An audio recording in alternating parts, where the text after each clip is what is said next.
Pokémon Diamond and Pearl perfected the Pokémon formula. They did a careful job improving gameplay systems across the board to feel like the most polished games yet. And I do mean polished, as in carefully planned and playtested to be balanced and fun. Many of the rough edges I found on the earlier games are smooth now. Double battles are somehow more fun than ever, the difficulty curve is the highest it's been, and the postgame is the perfect blend of battle facility and mini-campaign. Plus, I feel like this is the first generation since the first that actually lets us enjoy the new Pokémon. Welcome to my Generation 4 Pokémon Diamond and Pearl retrospective. I am Mothy, Jimothy for long. I've been playing through the Pokémon games in a style that I call playing games as intended. By this, I mean trying to solve all the challenges the game throws at us using the tools the game gives us. I like to fit a square peg into a square hole. What that often means in Pokémon games is making sure we have a strong recipient for any overpowered early TMs we're given, or that we catch a strong grass-type Pokémon who may seem too conveniently offered to us just before a long water stretch. There's also an effort to batch content physically in order to reduce backtracking, and that includes possessing any quest items and trade Pokémon before they're asked for. Which, yeah, I always make all the NPC trades too because I feel like they tell a good story. These are Pokémon the game is essentially recommending to us, like a product on display on the end cap shelves in the grocery store. When it makes sense, I try to include these traded Pokémon on teams that I build, and as always, I will rank the in-game trades in a tier list once we've made all of them. Before we launch our run of Diamond version, I do think it's valuable to quickly go over my outstanding concerns with the series as of Generation 3. I have 3 great videos on Ruby, Emerald, and Fire Red each that you should definitely check after this if you haven't already. So, my problems. The NPC trades were insultingly bad in Ruby and Emerald, and I questioned why they're even included in the game when the designers seem to actively hate them. Can Diamond and Pearl turn around the trend of ever-worsening in-game trades? 2, I felt that the Battle Frontier and the Sevi Islands, while decent content, were both clumsy, more layered on top of the base games than integrated with them.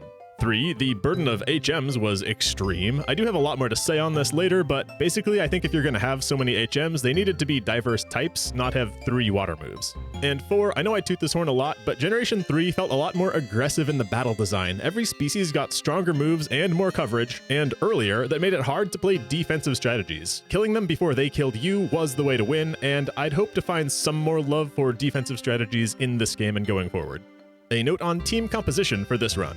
I built teams for these videos that run every HM, I only use new Pokemon the first time that I play a generation, and I try to take advantage of every new gameplay system. I also like to consider version exclusives and any Pokemon that feel recommended to us, like traded or gifted Pokemon. In Gen 2, for example, that meant running a Headbutt Tree Pokemon, and a Pokemon with a good egg move so that we had a reason to do breeding, and using my odd egg Pokemon in Crystal version, among other things. It's why I end up boxing my starter a lot of the time. I'm simply being pulled in many directions, and there isn't usually room to run a Pokemon just because I feel like it. So if the team comp feels weird, just know that the team is built to explore the game, not to steamroll it.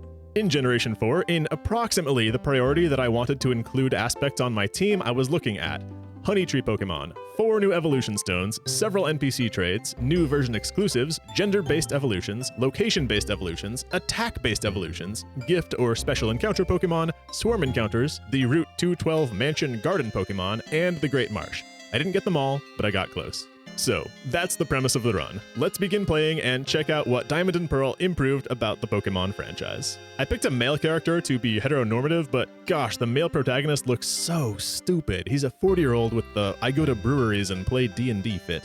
Diamond and Pearl run pretty slow, so fast text is a must, and I like the new frames quite a lot. The Gen 4 menus got visually much prettier than 3's. The action starts similar enough to the previous games. They contrived a reason for us to enter tall grass and become threatened by wild Pokemon, and our only option for defense is to claim a starter Pokemon. I was happy to claim Chimchar and actually raise my starter. This is the second generation in a row where they insist on a rock-type starting gym, so they did tack on fighting type to the fire Pokemon again to idiot-proof it for kids. The Gen 4 starters are powerful as always, but different from Ruby and Emerald, they didn't feel light years ahead of everything else you can catch. I think that's because of the better quality of the other Pokemon more so. Our friend and rival I named Tufts because of his tufty hair, and this girl, Dawn, is in the role that we would typically take as assistant to the regional Pokemon professor. I like that they changed that up in the writing. In fact, we're not old chums with the professor this time like we've always been in the franchise. We don't even know him, so he doesn't give us our starter Pokemon as a gracious gift, it's more of a may as well, since it turns out that we've bonded with it in our short time together already. At home, Mom tells us to visit Professor Rowan in Sand Gem Town.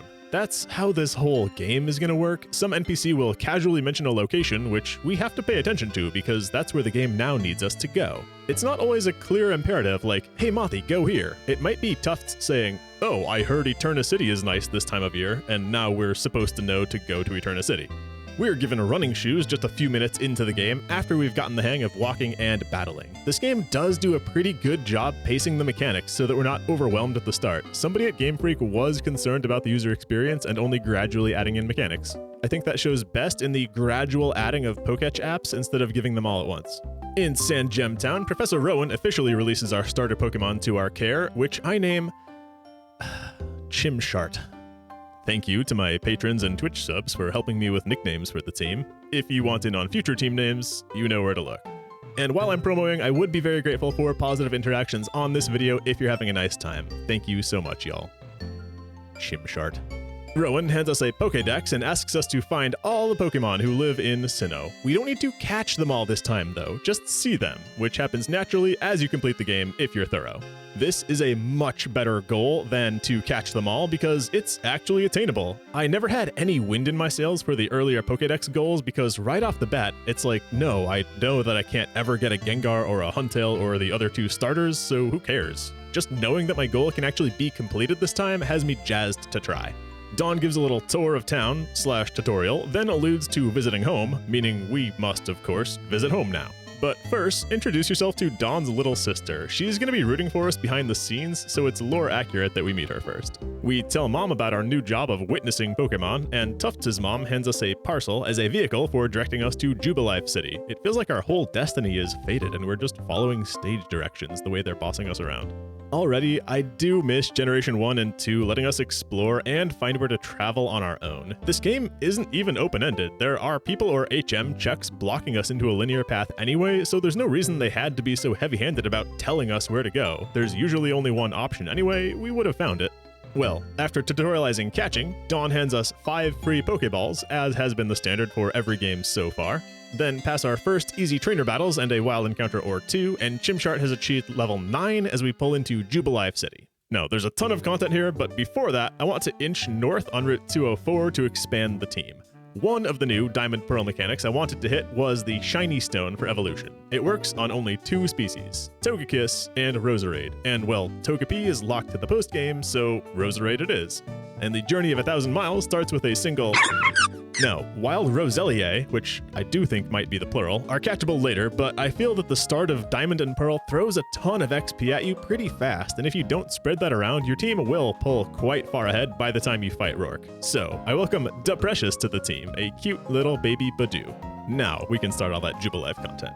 First, meet Tufts at the trainer school and hand over his mom's parcel. It's got 2 town maps, so he gives us 1. Another effort by Diamond and Pearl to space out and integrate the new mechanics. In Ruby version, I had the complaint that hidden power is given to you much too late in Four Tree City. With the team already established by then and TMs spent, it's hard to make use of hidden power coming so late. Diamond and Pearl fixed that entirely. We get hidden power right now at the start of the game as a prize for beating a pair of trainers with Abras. I was a little hesitant about raising Da Precious from Badoo stage, who just has Absorb until level 13, but hidden power gave her another special type move to make things much smoother. Turns out she has water type power, which isn't great when you're already grass type, but it did give her a neutral move to use against poison, bug, and steel. The inventor of the Pokétch catches us on the street and makes us find 3 clowns to receive a Pokétch, this game's version of the Pokégear. I still don't understand why Game Freak felt the need to reinvent the doohickey every game and give it a new name. The Pokédex is still called the Pokédex, and the PC is still the PC, but our little companion electronic device always gets rebranded. It is implemented rather well on the Nintendo DS hardware at least. A mix of additional information and minigames is a pretty good justification for the bottom screen. But let's be real, the Pokétch is mostly just an item finder. Side note, I would be pronouncing this as Pokétch the whole time, because that's just what an E accent aigu sounds like, but aside from the mad comments that I would get, that just sounds bad, so I'll be cool for once. Pokétch. The president of the Pokétch company hangs out in their building after this and will give out a new app if we revisit after every odd badge. Some rando whose house we invade gifts us a quick claw, which I give to Da since she's rather slow. She wears this for half of the game and it ends up being pretty good at saving her some damage. And a fisherman in the West Gatehouse of Jubilife gives us an old rod. This can catch a couple things besides Magikarp, which really is all that I ask of an old rod. When ready to head east out of Jubilife, Tufts catches us and begins a battle. I really like that our first rival battle comes after a bit of gameplay has happened and not with our level 5s just scratching each other. Deprecious proves to actually be competent in battle between her ability poisoning those who touch her and Absorb to stay healthy. She's a pretty good counter to Rival's Piplup. Tufts after that says he's headed to Orberg to challenge the gym, so we're of course now heading to Orberg to challenge the gym. On the way there, we briefly pass through the Orberg Gate dungeon where a hiker foists the Rock Smash TM in our hands. We need to bring back the word foist. There's a lot of foisting in Pokemon games. There are a ton of HMs in Diamond and Pearl. I count 9, because I don't care that Flash is technically a TM now, as long as we still need it to light up dark caves in the game. Rock Smash quickly becomes a wasted slot, but for now it's a usable fighting move on Gymshark. I also spent a minute catching a Zubat here, for which it had to be nighttime. And with a Rock-type gym coming, I wanted Daw to ease the burden of Gymshark, so I ground her to level 13 against Geodude so that she would learn Mega Drain. Quite a strong move for this early, but tempered by it being on a Badoo. Once in Orberg City, a child walks us straight to the gym, but Tufts blocks us there and forwards us to the Orberg Mines to retrieve the itinerant leader. Diamond and Pearl played a lot more this gen, with gym leaders being actual people. They have personalities and other responsibilities, and sometimes they leave their gyms, yes, to our inconvenience. They're not all just standing at the ready as avatars of their element, and their names aren't all Emberella the Fire Leader or Ghosto the Ghost Leader. Orberg City needs some underwear because it is free ballin'. The city is full of scattered balls for some reason. One man gives a heal ball for showing him that Zubat we caught, another girl gives a dusk ball, no strings attached, and yet another boy gives us a great ball. I think this method of giving us starter balls is a little more interesting than getting a batch of 5 from Dawn. It splits up the types and got us talking to different NPCs. I'm not sure we needed the Dawn balls. Well, let's do something with them. North of town on Route 207, I pick up a Machop. That lets us make our first NPC trade of the run. Hillary will take that Machop for her Abra, Kaza. It holds an Oranberry and has a quiet nature, giving up speed for special attack, which is good, but as a previous gen Pokemon and one I'm unable to evolve fully, I'm not using this Abra. Let's go find Rourke so that we can challenge the gym. He's just a minor threat. Generation 4 has this theme of power generation, exploring a few different methods of energy production. It's not really explored by the game though, it's mostly just a skin. Orberg is all about coal, except the city isn't nasty and black soot covered. Everyone here is happy and not black lungy. If only my SimCity was chill about coal like this. Meet Rourke in the depths of the mines to send him back to the gym, then collect and use an escape rope. And enjoy it, because escape ropes never work when you need them to in this game. Then we can take on the gym. Our pair of Pokemon are level 13 going into the leader fight. Knowing I had Geodude and Onix in the bag with 4x Mega Drains to heal myself, I ran a couple of cheeky growths first, knowing that his champion Cranidos as a rock type would only take 2x damage and I would like to one-shot it. That strategy worked, and Quick Claw even let me act first to preempt any nonsense for a trivial badge 1. And hallelujah, our prize TM is not Rock Tomb for once, but don't worry, we will still get Rock Tomb in a minute anyway, so it kind of is. On the way out of town, Tufts mention dictates Eterna City, so Eterna City will be our next destination. The way there along Route 204 is open to us now that we can Rock Smash. But the north exit of Jubilife is plugged by Team Galactic for a double battle alongside Dawn.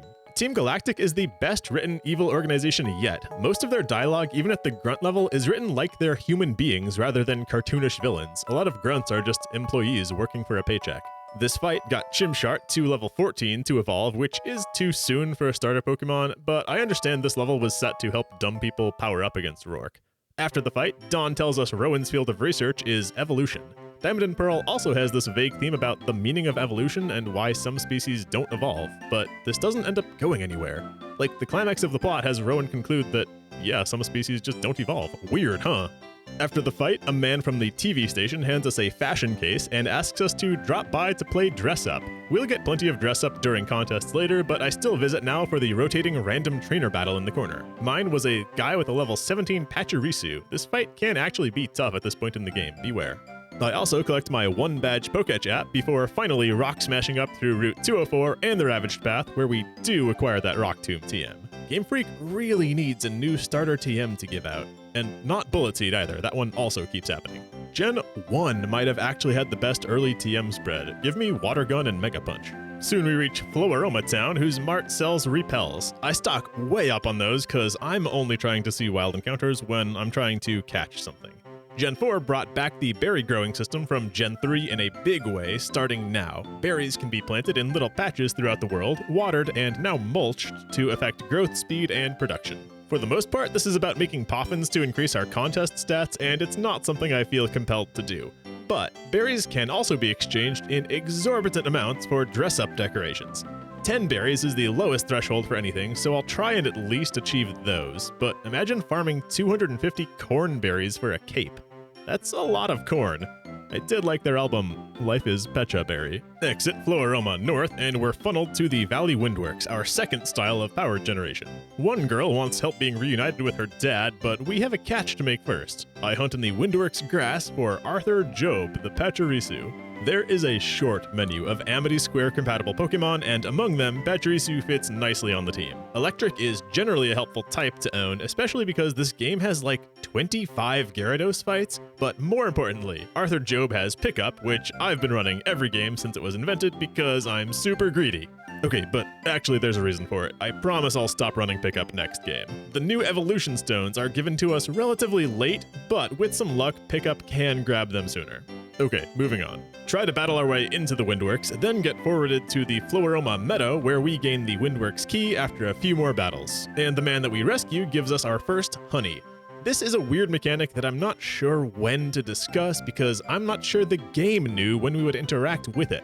Honey trees are spread equally throughout the entire game, as is honey as a found item, even though the Pokemon levels from honey trees don't change.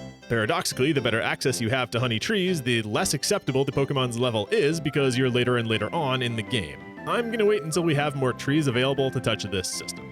Instead, enter the Windworks to evict Team Galactic. Their low-level commander, Mars, reveals their goal here is to create a new world that's better than this one, and they were here to steal a bunch of power for that goal. In battery form, I guess? Mars's tanky Perugly is a real foe, but Chimchart's fighting moves give us a helpful edge here. For winning, we reunite the girl with her dad, and they reference a balloon Pokemon, the Ghost Drifloon, who's catchable here if we know to visit on Friday. Here's something new and random. Pokemon survive lethal poison damage outside of combat now. That's not something anyone was asking for. I'm thinking maybe they did this to cut down on soft locks. Resuming our walk toward Eterna City, Arthur Job finally learns Spark at level 13, changing him from terrible to merely not good, then it's into Eterna Forest. Once inside, throwaway NPC Cheryl forces us to team up with her for the zone. NPC team-ups are an excellent new mechanic for a couple reasons. I'll always take more double battles myself, but we also get free healing after every encounter, and many of the companions' Pokemon are designed with teamwork in mind, using stuff like Helping Hand and Reflect. It also simply shakes up the normal play pattern. I enjoyed companion sections quite a lot. There is a worthless mossy rock in here because it's an evolution option for Eevees, which we can't even get until the postgame. We've passed by several cut trees by now. Diamond and Pearl went hard on the Metroidvania aspect of the game. There are dozens of HM gates that you'll bypass before having the move to access them.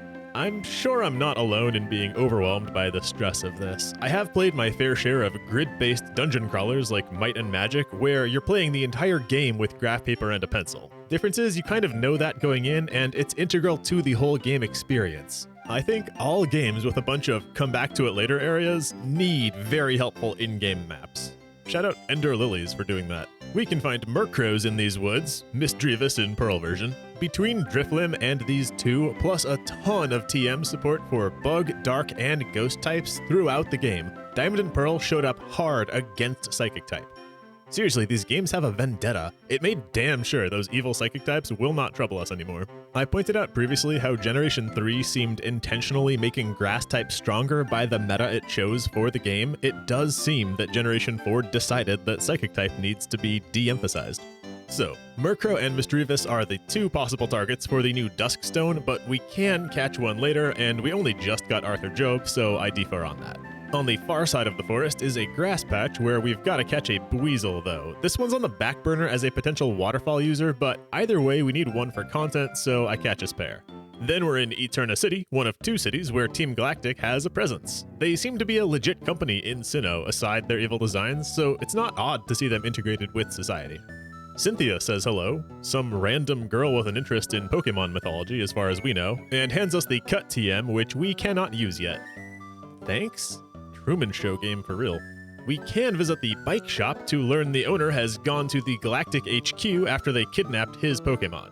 I hope he's okay there for a while as we explore the underground. Cause another man in town gives us the Explorer Kit, which opens access to the Underground, a parallel Blackreach world beneath the world, which is fun and cool in the remakes of these games, but kind of stinks now, at least in single player. Without friends or the internet, the highlight down here is an excavating minigame like those kids' science kits where you can scrape fossils or gems out of a block of clay. We could get a fossil out of this and revive Cranidos, but otherwise the Underground is pretty dead to me. Making a secret base in single player is lonely, just play Animal Crossing. Back above ground, the Mart in Eterna sells net balls and nest balls. Generation 4 has the best pace for special balls that we've seen yet, and I'm glad they're not all confined to the postgame like in Fire Red. Both of these two are useful already. Then, we can trade our recent Buizel catch to Norton for his Chatot Chirap. Diamond and Pearl do a good job of making sure that the trade-requested Pokemon are available around the time of the trade itself. This Chatot was a frontrunner for a while as my flyer. Its stats are not great, but traded Pokemon do grow fast, and Chirap does come much sooner than Chatot would otherwise be catchable. It is well thought out. Unfortunately, her lonely nature increasing attack at the cost of defense is pretty bad for this special attacker. She does have a Lepa Berry, which is not much of a prize. At the South Gate, Rowan's Aid gives an XP share for having seen 35 Pokemon. We're at 36 with that trade. The number here was clearly carefully chosen to be just within reach. And the herb shop here sells herbs acting as max revives for a mere $2,800. It's a powerful effect so cheap if you have anyone whose friendship doesn't matter to you. I visited Route 211 before the gym because the trainer levels here are lower than the gyms. Generation 4 has a lot of this. It's what I called the Route 46 phenomenon back in Gen 2. Part of a route will be open to us that we cannot fully get through at the moment, except it has trainers on it who only make sense if we do visit there right now.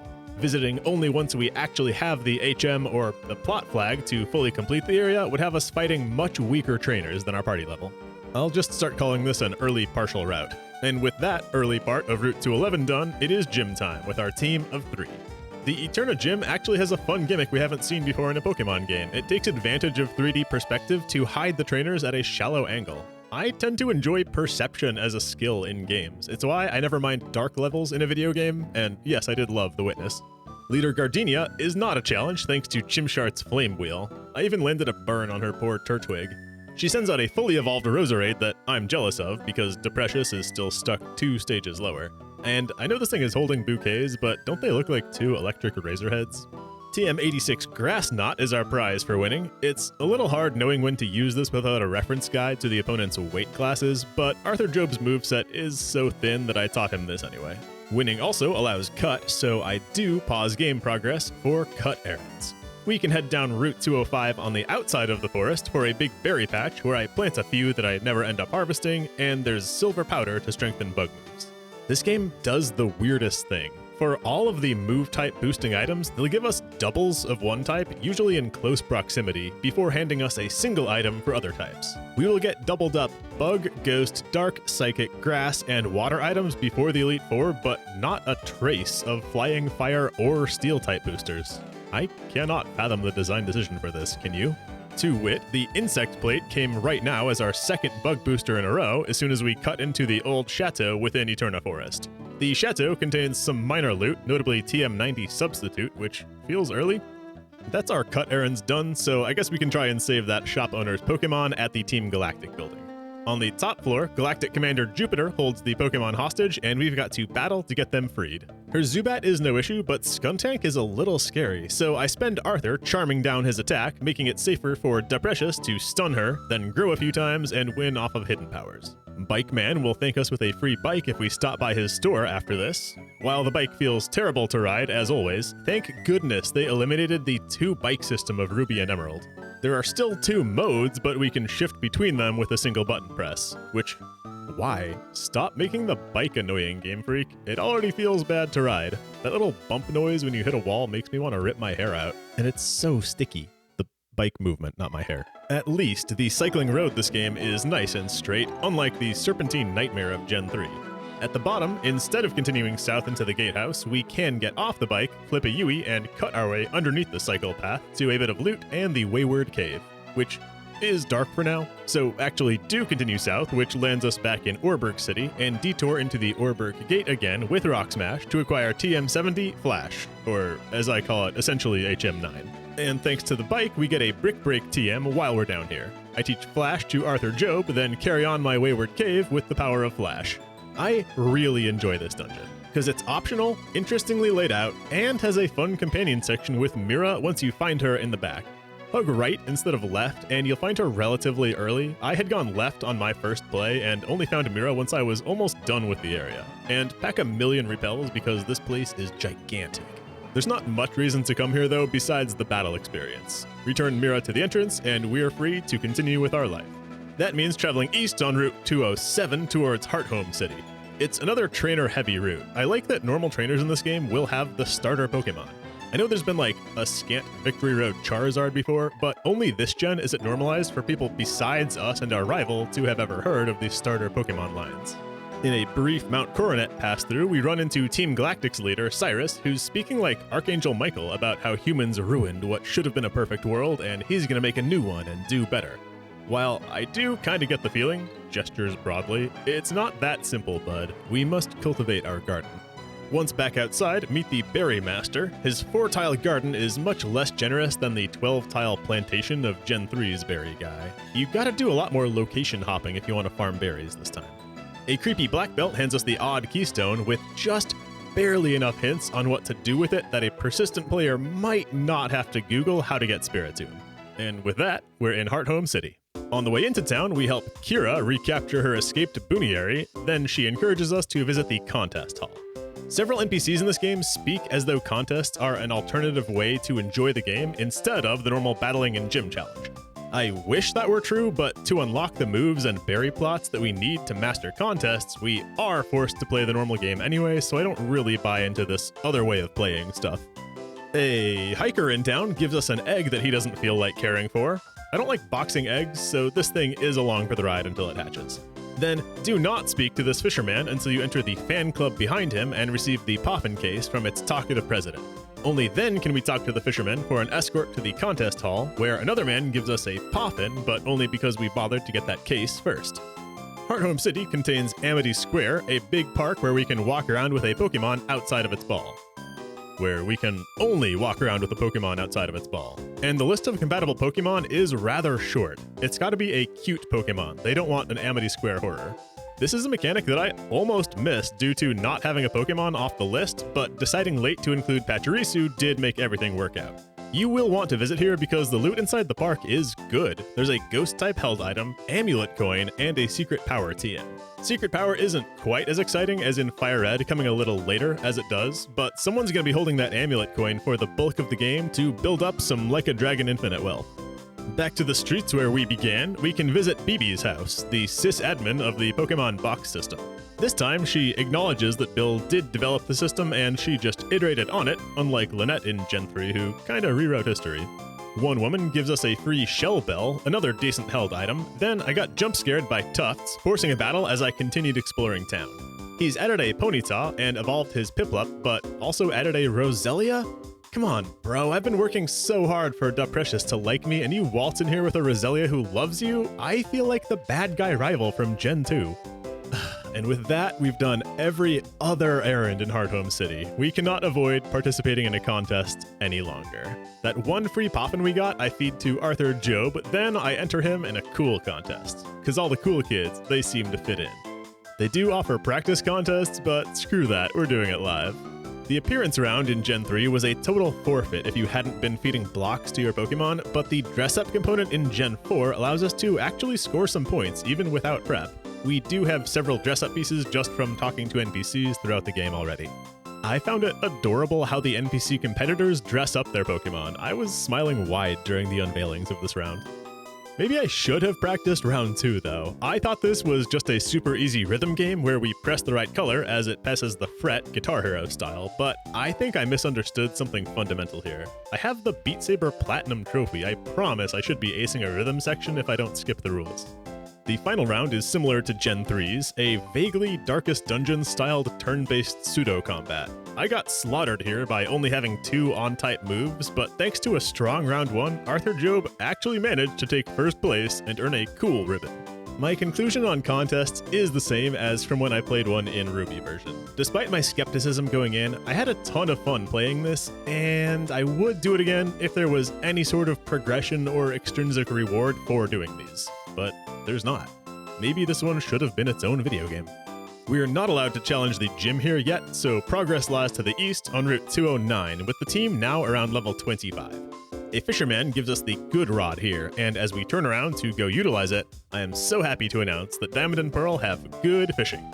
At least well-balanced fishing.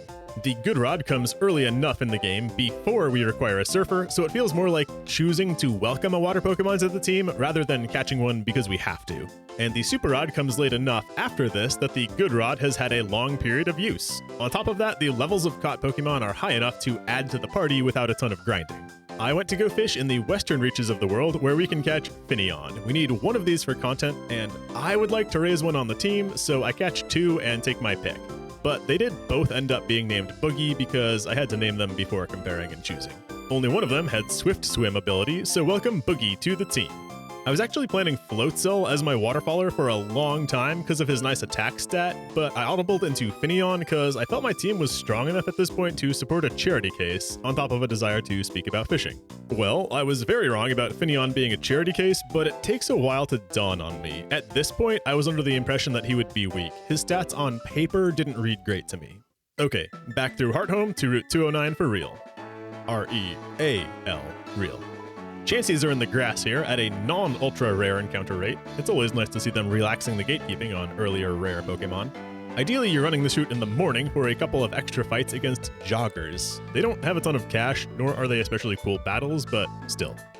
I fought some twins with a Bonsly and a Mime Jr. and realized just how prevalent baby Pokemon are in this game. I'd even call it a defining feature of Gen 4. We see a lot of these two, plus Mantike, Budew, Happiny, Pichu, and Chingling. They're treated as first-class Pokemon instead of curiosities. The Lost Tower stands on this route, innocuous below the sunny Solaceon town. This small dungeon recalls the Pokemon Tower of Generation 1 with floors full of gravestones and wild encounters of ghosts. I'm still busy catching Boogie up to team level, which is easy to do with the many double battles in here. He makes a funny teammate with Chimchar since he likes to start rain, but Chimchar is actually pretty happy to use non-fire moves once the rain comes, and they play okay together.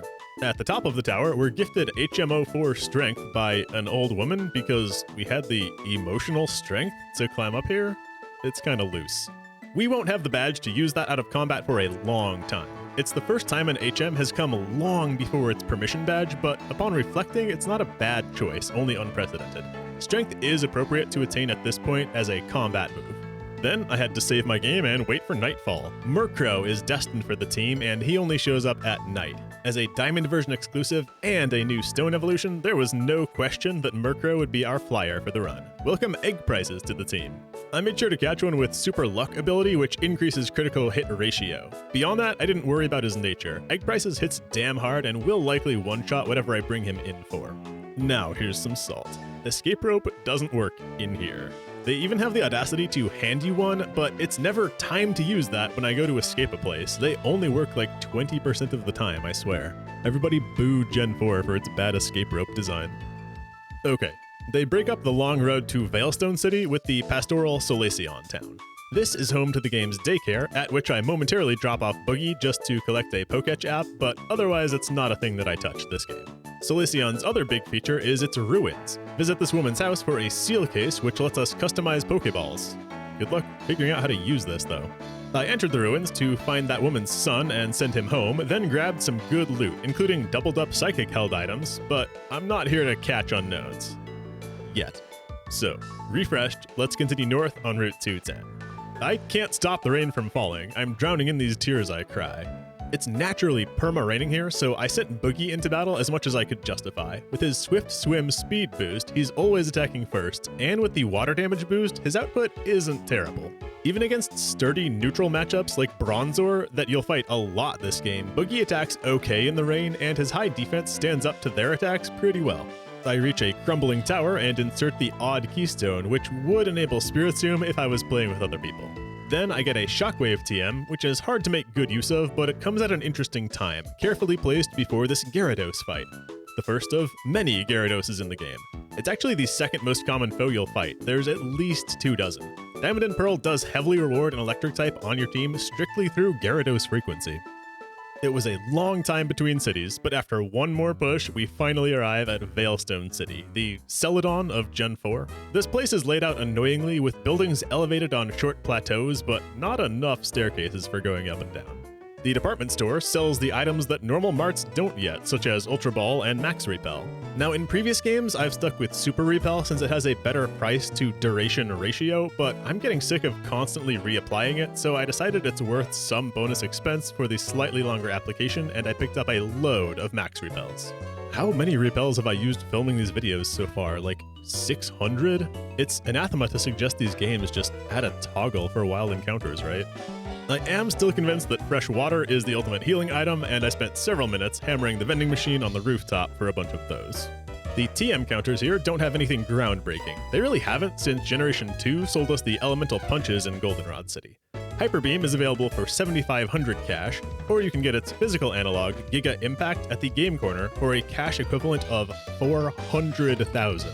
The disparity displeases me. Gyro Ball for 300k is also insane, but I was happy to see Psychic priced the same as Flamethrower. It does go to show they finally took Psychic type off its pedestal in Gen 4 the way that it's treated just like the other types. Dawn catches us outside the Veilstone gym to say essentially nothing. Before we enter the gym, there's a woman who will massage one of our Pokemon per day to increase its happiness. Deprecious is supposed to evolve on Friendship, and she's gotta be close by now. Sure enough, Daw secures the evolution at level 27 after beating a black belt in the gym.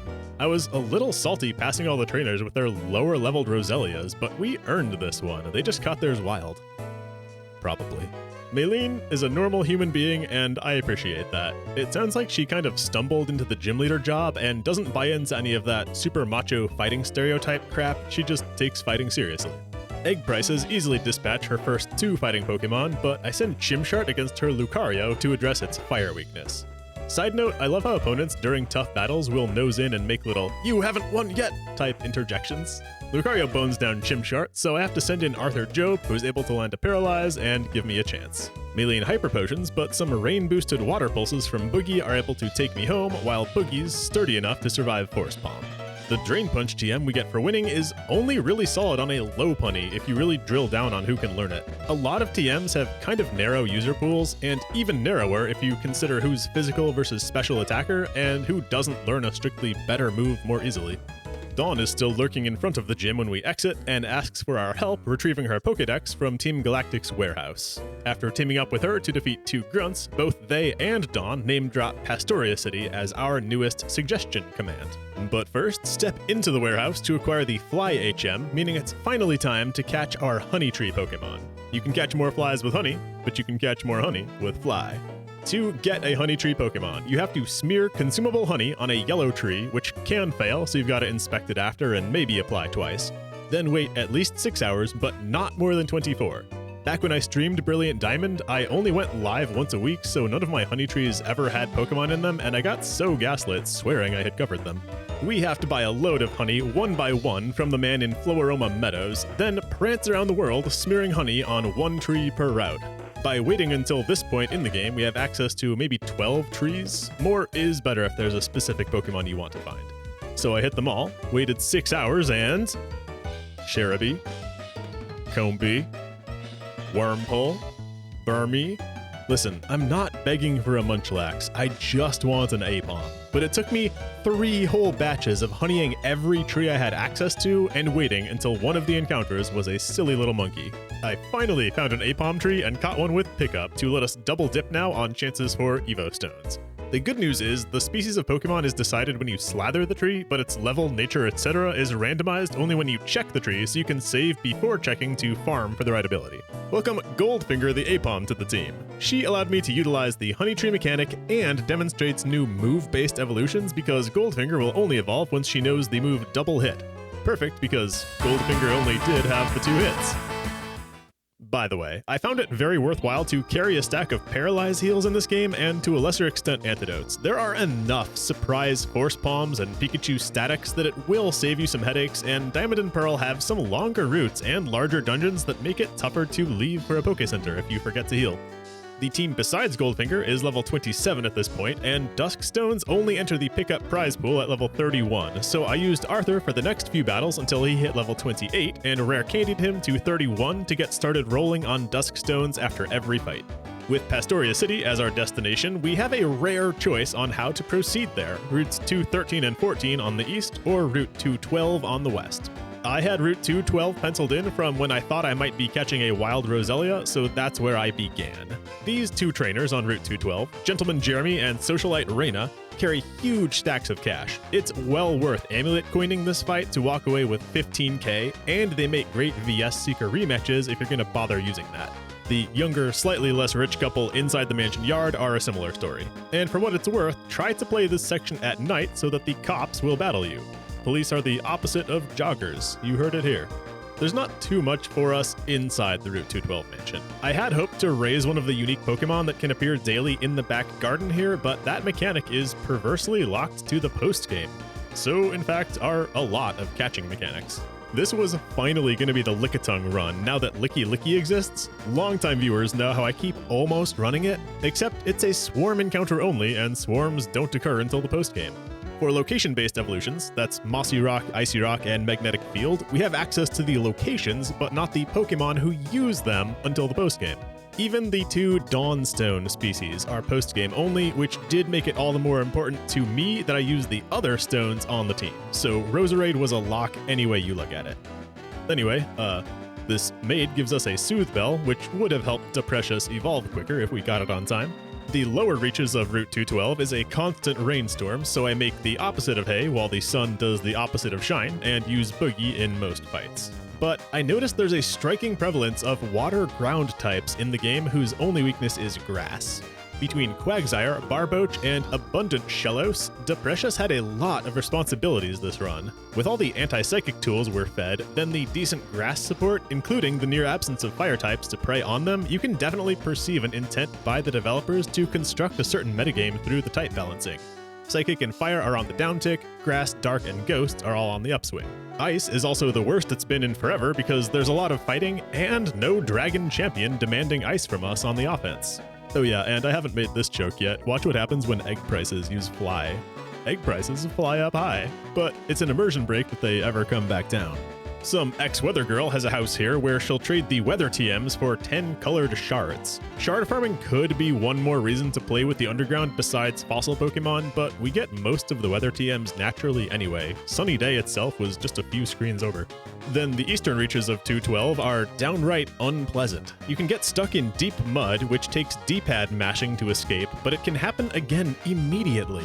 Compounding this, the area is rich in hidden items, so you'll want to explore, but you can't even use the radar while you're in the mud. I gave up after just getting a couple. The mud is a flavorful mechanic, but it's not very fun getting stuck 3 times in a row. There needed to be a minimum step count before you got stuck again. 6 tiles would be fair. An upside, though, the long route through rain and mud do give that Souls-like sense of relief once we finally limp into Pastoria City, thinking that we couldn't make it any further. Long, difficult areas work well in a Pokemon game. They test your team diversity, and it's the only time that PP is a relevant mechanic. I am glad Diamond and Pearl has several of these large areas. Pastoria City is like Fuchsia City from Gen 1. Very similar, to be honest. It's at the bottom of the map, there's 2 different routes to get there, it has a safari zone kind of deal. There's one bug catcher in a house here who wants to see all 3 forms of Burmy. Now, with how painful catching 1 Apom was, I had no desire to catch 3 Burmies, but this prize is worth your time at least. Macho Brace is a real item. Pastoria houses a move relearner. For the price of a heart scale, which I did find during miserable mud looting minutes ago, I'm able to teach Giga Drain to Deprecious, which is a move that Roselia learns at 25 that I missed out on due to later evolution. And the mart here sells an exciting new ball, the Quick Ball. These things have an extremely high catch rate, but only when used on the first turn of battle. In other words, catching Pokemon now takes 0 effort. Forget lowering HP or Thunder Wave. Just chuck a Quick Ball turn 1, and if that fails, run around for a new encounter. Quick Balls break a fundamental aspect of Pokemon games, but that's not gonna stop me from capitalizing on it. Give me 30. Sure, we could challenge the gym here, but trainers along the other routes to Pastoria are lower level, so we're going to continue counterclockwise on Route 213 back toward Hearthome City before returning here for the gym. 213 starts with a nice beach, and Goldfinger is just about to the level where she can hold her own in combat. Especially after I remember to teach her Strength, which gets a nice same type bonus. She gets Return too, but it takes a while to surpass Strength. I'm careful not to put her in risky situations so that her friendship won't take penalties and Return can power up faster. Soon we reach the resort area, which is fine. The content here is random. There's a game director who wants to see a complete Pokédex, same as Rowan. There's also a mini quest to find one girl's sweet key and then follow her into her room, which feels scandalous. Our prize is just a reskinned full heal. And there's the 7 Stars restaurant full of low 20s double battles that regenerate daily and are perfect for bringing a fished or honey tree Pokemon up to speed. Diamond and Pearl have more double battles than ever, and I enjoyed every one of them. There's added strategic depth, not only in the movesets, but in opponent prioritization, since you can focus on taking out one side first to make it a 2-on-1. But usually if there's one opponent with fewer Pokemon than the other, the opponent with fewer Pokemon, they'll be more powerful and hard to do that with. This is my own quick guess, but it felt like fully 1 in 3 battles was a double battle this game once you consider all of the companion areas. I don't think you can push that amount any higher without losing something else fundamental about Pokemon, but I really did stay engaged better during all the random trainer battles thanks to the prevalence of doubles. From the resort area, we're blocked from going east towards Sunishore City. There's only north back to Hearthome. And this Route 214 is delightfully normal after Route 213 and especially 212. It is straight and sunny. The one big feature is the Ruin Maniac Cave, which holds a dig TM I give Goldfinger for coverage. But what those meaty Apom fingers are digging for, I don't want to know. The man in here proposes a challenge. He'll dig a tunnel, and we try to catch unknowns. His tunnel progresses further as we catch the entire alphabet, and it also increases the Hippopotas encounter rate. Grinding for one at the base 5% seems still easier than catching 26 unknowns, though. Anyway, with Route 214 complete, Goldfinger has joined Arthur at level 31 to work on finding a Dusk Stone, and I fly back to Pastoria City to take on their gym, our 4th. Deprecious has the run of this place, but I roll out Arthur for the odd Gyarados encounter. Against Crasher Wake, a 4x discharge fails to kill because Pachirisu really has bad offensive stats, but at least he survives to do it again. Since I know his Floatzel can be tough, and that I'll be fully healing once I Giga Drain Quagsire, I do spend a turn setting Toxic Spikes with Deprecious. Wake even praises my strategy once Floatzel enters combat too toxic. A Super Potion is not enough to save Floatzel though, and he goes down in 2 turns to the frankly overpowered Deprecious. Then after this gym, pay attention. It's easy to lose track of where to go next. We're supposed to notice this galactic grunt, newly Blair Witching it in front of some trees in town, speak to him, then give a 4-stage chase. This grunt has received a package that Team Galactic sent down from Veilstone of something that they constructed using the energy they stole at the Windworks. But first, let's hit the Great Marsh. This is the Safari Zone analog for Diamond and Pearl. There are a couple of Marsh-exclusive Pokemon that you have to use binoculars to check if they're available that day or something. Listen, not a single person on the internet has precisely described how this place functions. Something, daily Pokemon check the binoculars more than once? But there's also 3 pairs of binoculars, and I've never heard anyone address whether those are different. So good thing I can ignore all that, because I'm just here for the Defog HM. And whatever items I can grab to finish out the visit. Now, pursue that grunt eastward out of town, but be ready for a Tufts ambush and 3rd battle. He has the exact same roster as last time, his Starly has not even evolved, so that fight is pretty easy, and it's back to pursuing the grunt. We're finally able to fight him after chasing him to Route 214, but he still limps away, and we never get closure on his mysterious package because Cynthia interrupts us to give us some medicine for some Psyducks halfway across the world. She's low-key the one to blame for Lake Valor getting blown up here. I think it might be an inside job. Cynthia's in it with Cyrus. Anyway, those Psyducks are just north of Solaceon Town, so this is a good chance to catch those unknown for the Ruin Maniac's quest while we're in Solaceon. Let's head to the ruins. This went much faster than I feared. We're not faced with a pool of 26 unknown all at once. 6 of them are spaced out 1 per hallway, and the other 20 are subdivided into batches within the different rooms, and Quick Ball catches all of them instantly. 1 hour and 26 Quick Balls later, I possess the entire alphabet. That causes the Maniac to complete his tunnel and punch through to a final hidden chamber where we can catch Interrobang unknowns, completing the actually 28 deep unknown decks. Our prize for doing all of that is we can collect seals for ball decoration from that one boy for each unknown character that we show him. Except he only sees the first Pokemon in your party, making it quite a slog to retrieve all the seals, and I only bothered getting a couple. So, cure those Psyducks, and Cynthia magically appears again, spurring us to visit Celestic Town where she grew up. The route is pleasantly normal, plenty of trainers, maybe some more hidden items than normal because the grass is extra long. We do have to use defog to some fog after a ways. This is just outdoor flash, but it's an utter waste of a move slot, but we're not that mad because Murkrow's learn set is rather shallow anyway. TM30 Shadow Ball is located on this route, defined as a special type now that we do such things. I haven't addressed the split yet, how damaging moves are now classified as either physical or special and they utilize their respective stats. Weirdly, I don't have a lot to say on this, it's just a good change. Lots of Pokemon like Kabutops or Gyarados had high attack stats, cause look at them, but low special, so their water moves stank. Now they have the water physical move Waterfall and can meaningfully contribute water damage. The best thing about the change, in my opinion, is the extra knowledge check it gives the player. We're rewarded for knowing if our opponent has a particularly high defense versus special defense. It might make as much sense to use a 1x physical move versus a 2x special move against a foe who has high special defense. Oh, and Boogie evolved here. We've made it to Celestic Town. There's very little here. They pretend that there's no mart, but there's a house which acts just like a mart. There's a free Great Ball given in the Poké Center. This game really loves handing out free random balls. And one particularly violent galactic grunt blocks off a lure cave. We'll have to battle him to get inside.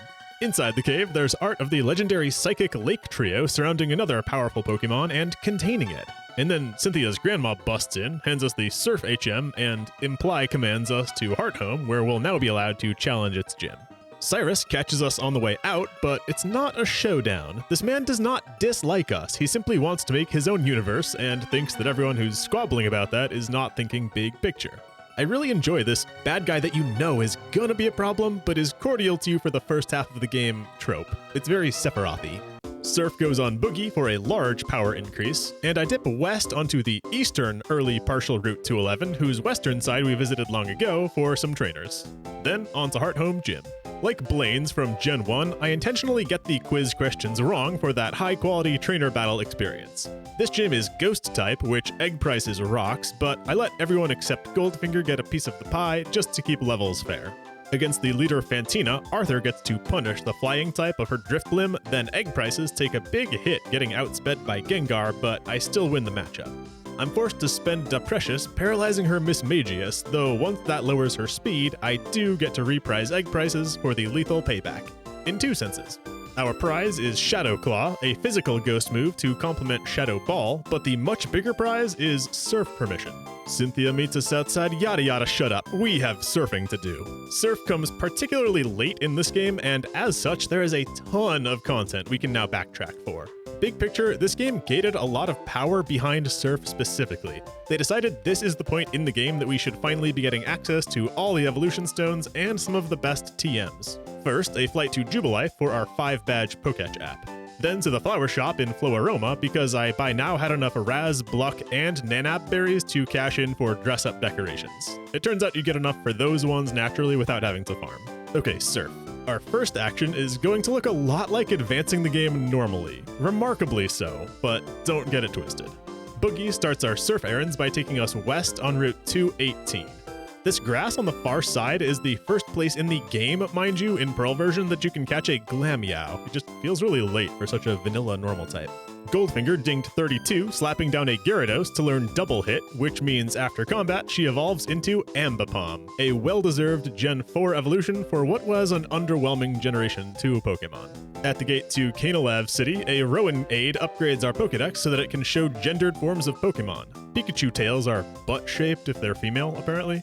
I don't particularly like this change for the retcons it makes to old species, and I'm not sure Krogunk having different throat size adds much to the game. They're still cagey about where eggs come from, and I think tackling sexual dimorphism comes slightly later in that conversation tree. Well, having reached Kanalav, it's time to disappoint people. Wave goodbye to Chimchar because we need space on the team. It is a shame we never got the second evolution after the first one came so early. Tufts ambushes us here for the 4th battle. He's finally evolved his Starly and added a Heracross that Egg Prices is happy to 4x, but his other 3 Pokemon are still at the same stages. He even tried to Toxic Spikes me, but my own Roselia counters that nicely, and she grasses down his Prinplup to Winplup. We can surf here for a sneaky U-turn TM, the latest in Diamond and Pearl's anti-psychic arsenal. I teach that to Boogie, thinking that even with his low attack stat, it might help against a low defense psychic type, but I'm not sure that I ever use this. But our real errand here is a trip to Iron Island. This is a large dungeon. It will stretch your repels, so be prepared. But there's not as much pressure on healing items because once we hit the bottom floor of the Iron Island mines, it becomes a companion area alongside Riley and his Lucario, a Pokemon who tends to get knocked out quickly and leave me fending for myself. Though it doesn't help, Boogie keeps tagging him with waves of mutilation. Learn to swim, bro. For our final battle with Riley, it turns out Team Galactic has been agitating Pokemon here, and we are stopping them. This is kind of out of left field. There's only the 2 Galactics in the whole area, and what were they doing? Singing Nana Nana Boo Boo and blowing raspberries? This part was not well written. What was their goal? Agitating Pokemon? Then because we showed Riley that we can babysit his Lucario, he entrusts us to care for a Pokemon egg, which is the ultimate reason I wanted to rush this place so early. We will be doing a lot of optional walking and a little battling as we mop up the surf errands, and what's inside this egg is going to take a lot of nurturing, so I wanted to grab it early. We also collect a shiny stone, our first of the new evolution stones. This one is good for Deprecious, but I'm gonna wait until she picks up Petal Dance at level 40. So, with the egg in tow, let's hit the other surf errands. On Route 209, there's a Giga Drain TM, but we don't need that on a second Pokemon. I call this next stretch the Floaroma sub-block, because there's a few errands all surrounding Floaroma Town. We can start by surfing north of the Valley Windworks for a Thunderbolt TM, that I'm gonna conspicuously not teach to Arthur Joe. Then comes the Fuego Ironworks, an area I love. They don't telegraph its existence at all. You just have to chance surfing really far down this river to find a whole secret area. Generation 1 power plant vibes. Darkroot Basin. The Ironworks is a 1-story building, 1 large room with pushy tile floors that I'm on record as loving. There's only a few trainers here, but there's 2 Firestones and our grand prize, the Flamethrower TM. One that's actually pretty tough to make use of. A lot of its learners are off-type physical attackers, so we're gonna bank this one as well. From the Ironworks, we can walk south to Floaroma Meadow and grab a whole slew of hidden items, including a Miracle Seed and Leaf Stone. See, all the evolution stones are rolling in at once with Surf. We're like one of those velvet pouch rock stations from the tourist trap.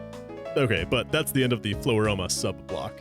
We can surf in Twinleaf Town for a spare odd keystone. I love the dark implications of why this might have been cast in our pond. Route 204 has surf loot, and we can surf inside the Ravaged Path for a Water Pulse TM. Pretty stupidly placed, putting a weaker water move behind Surf. And surfing inside Mount Coronet gets us a Dawn Stone, the one that's only relevant in the postgame. Then this next stretch is the Pastoria subblock of surf errands. If you can stomach a return to the muddy Route 212, there's a Poison Jab TM.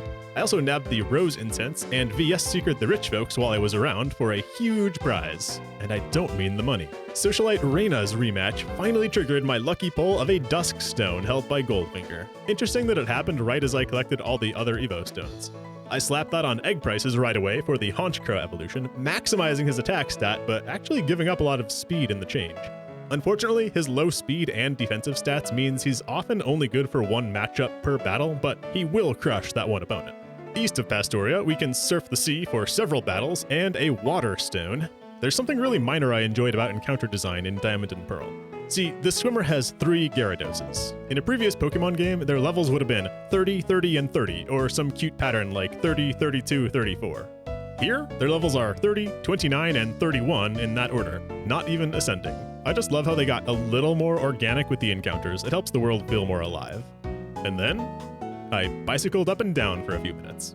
Because we're about to get in several battles, and I've done what I could, but now I really do want that egg hatched and gaining XP if it's going to contribute to the Elite Four. After a minute of wasted time, little Riolu has hatched to take the gap left by Chimchart. Meet Lieutenant LT Smash. As a gifted egg, and also I feel like somewhat of a mascot for the entire generation, it only felt correct to raise a Lucario on this run. A lowered speed nature is a little rough, cause like egg prices, Lieutenant LT Smash hits hard but is a little flimsy. But he carries HMs well once he evolves and has a very deep learn set so he can fill a gap on any team. Let's start getting him some experience. If we surf south, then east of Sand Gem Town, routes 219, 220, and 221 have a couple dozen trainers to fight, even though all of this is one big dead-end partial route since the Pal Park is not open until the postgame. I did think visiting now would at least unlock the fly destination for later, but it does not. Lieutenant LT Smash is level 25 by the time we're done with surf content, which is a good head start. Resuming the actual plot of the game now, our earlier visit to Iron Island did make it so we can just fly into Canalev straight to the gym. The first real steel gym in the series because Jasmine didn't count. It's here where I finally admitted to myself that Lumineon is a good Pokemon. I was not seeing it at first, but in practice, the ability to set up Rain, sometimes Aqua Ring, and then just surf through teams of neutral enemies, all the while shrugging off attacks thanks to high defense, is quite good. And there's a few glass cannon enemies in the endgame who can outspeed your team and sweep you, but having one Pokemon who can both challenge their speed and survive a close combat is quite helpful. Against leader Byron, I bothered setting up Aqua Ring, then Rain before starting to surf. I took out Bronzor in 2, then Steelix in 1, but Bastiodon withstood Surf and annoyingly hit the stat up from Ancient Power, which translated into many more turns to win, including getting through a full restore. I actually had to blow a Leppa Berry in battle to restore Surf PP because of how much I had used Boogie on the subordinate trainers, but besides that, Boogie cleanly soloed this fight. Tufts catches us outside, bringing us to the library to check in with Professor Rowan and Dawn. Rowan wants each of us kids to check out the 3 lakes of the Sinnoh region for data on the Psychic Mirage Pokemon. His reasoning is not anything to do with Team Galactic's evil plans, he's just doing research on evolution. It is a pure coincidence that those Pokemon are involved in universe creation or whatever. But just then, an earthquake shocks us. Team Galactic has bombed Lake Valor. Unfortunately, that's the one we were assigned to. But that's a distraction from the fact that we just got strength permission. Don't worry, the strength errands are not nearly as long as Surf, nothing is. Oreburg Basement has a little bit of strength to loot. More interesting is the hidden entrance to Wayward Cave underneath the cycling path. Strength and Flash get us into the basement, which is one big bicycling puzzle. It's actually kind of fun, but don't even attempt it without a bag full of repels. Encounters kill your momentum for making jumps. Down here, we can finally encounter Geibel, a fair bit lower than party level, but having just started a Riolu from level 1, I can't really complain. The purse strings have been loosened on Psychic, Steel, and Dark types, but Game Freak is still a little bit guarded with the Dragon types they allow us to play with. Anyway, the grand prize down here is the Earthquake TM that I hand to Lieutenant LT Smash to become one of his go-to moves. And that's most of what strength gets us. Let's catch up with Lake Valor. Team Galactic grunts stand amid a crater of dying beached Magikarps. I decided to debut LT in combat here, and he's actually doing fine work with Earthquake. But Riolu, like Budew, is a friendship evolution, so I'm careful only to send him in for sure matchups. Then after finding a hidden HP up, I remember that vitamins do boost friendship too, so I toss LT most of the vitamins that I've accumulated all game as a head start.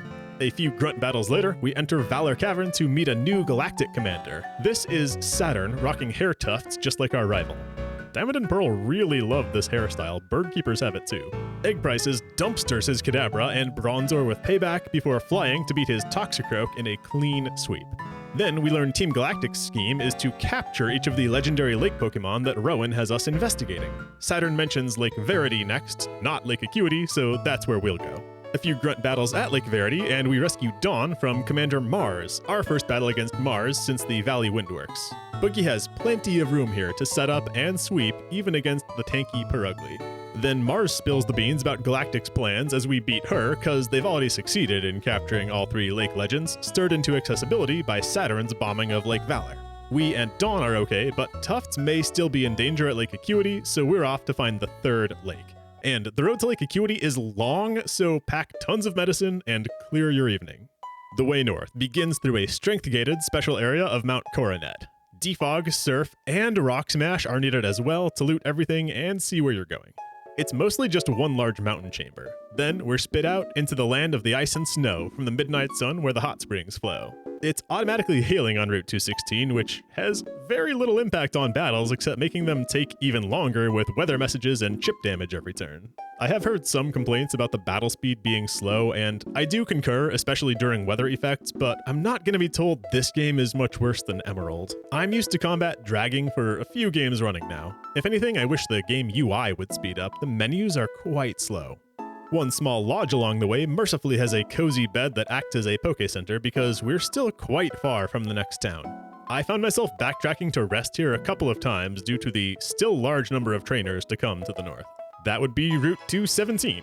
Like the muddy swamp on Route 212, movement here is restricted, but unlike the swamp, we can't get fully stuck, so it's much more tolerable. LT is proving strong against these ice opponents, and he hits level 37 against a Snover, which is both flush with party level and finally his evolution level, turning into Lucario. Thank goodness, because any later and we would have missed out learning Aura Sphere, a 90 power guaranteed hit fighting move that seems too strong. And now that we don't even need him holding the XP share, I hand him a fist plate to make even better Aura Spheres. The Icy Rock is found on this stretch, dead to me like the Mossy Rock was, and the Rock Climb HM sits out here in the snow. The learn list for Rock Climb is relatively small, but Lucario is among them, and it's no accident that one made it on our team to be our Rock Climber. We've also got a hunt in the grass here for a Medicham, whose catch I trivialize with a quick ball, then we can finally leave this blizzard behind.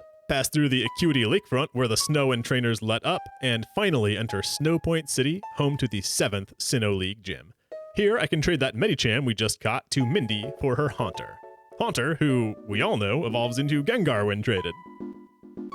Except this one. Listen, I know some of my longtime viewers have been eager for me to reach this trade and get mad at it because Gaspar the Haunter comes holding an Everstone that actually prevents it from evolving. I mean, sure, haha, that's unfortunate, but my friends, this is not the trade to get mad over.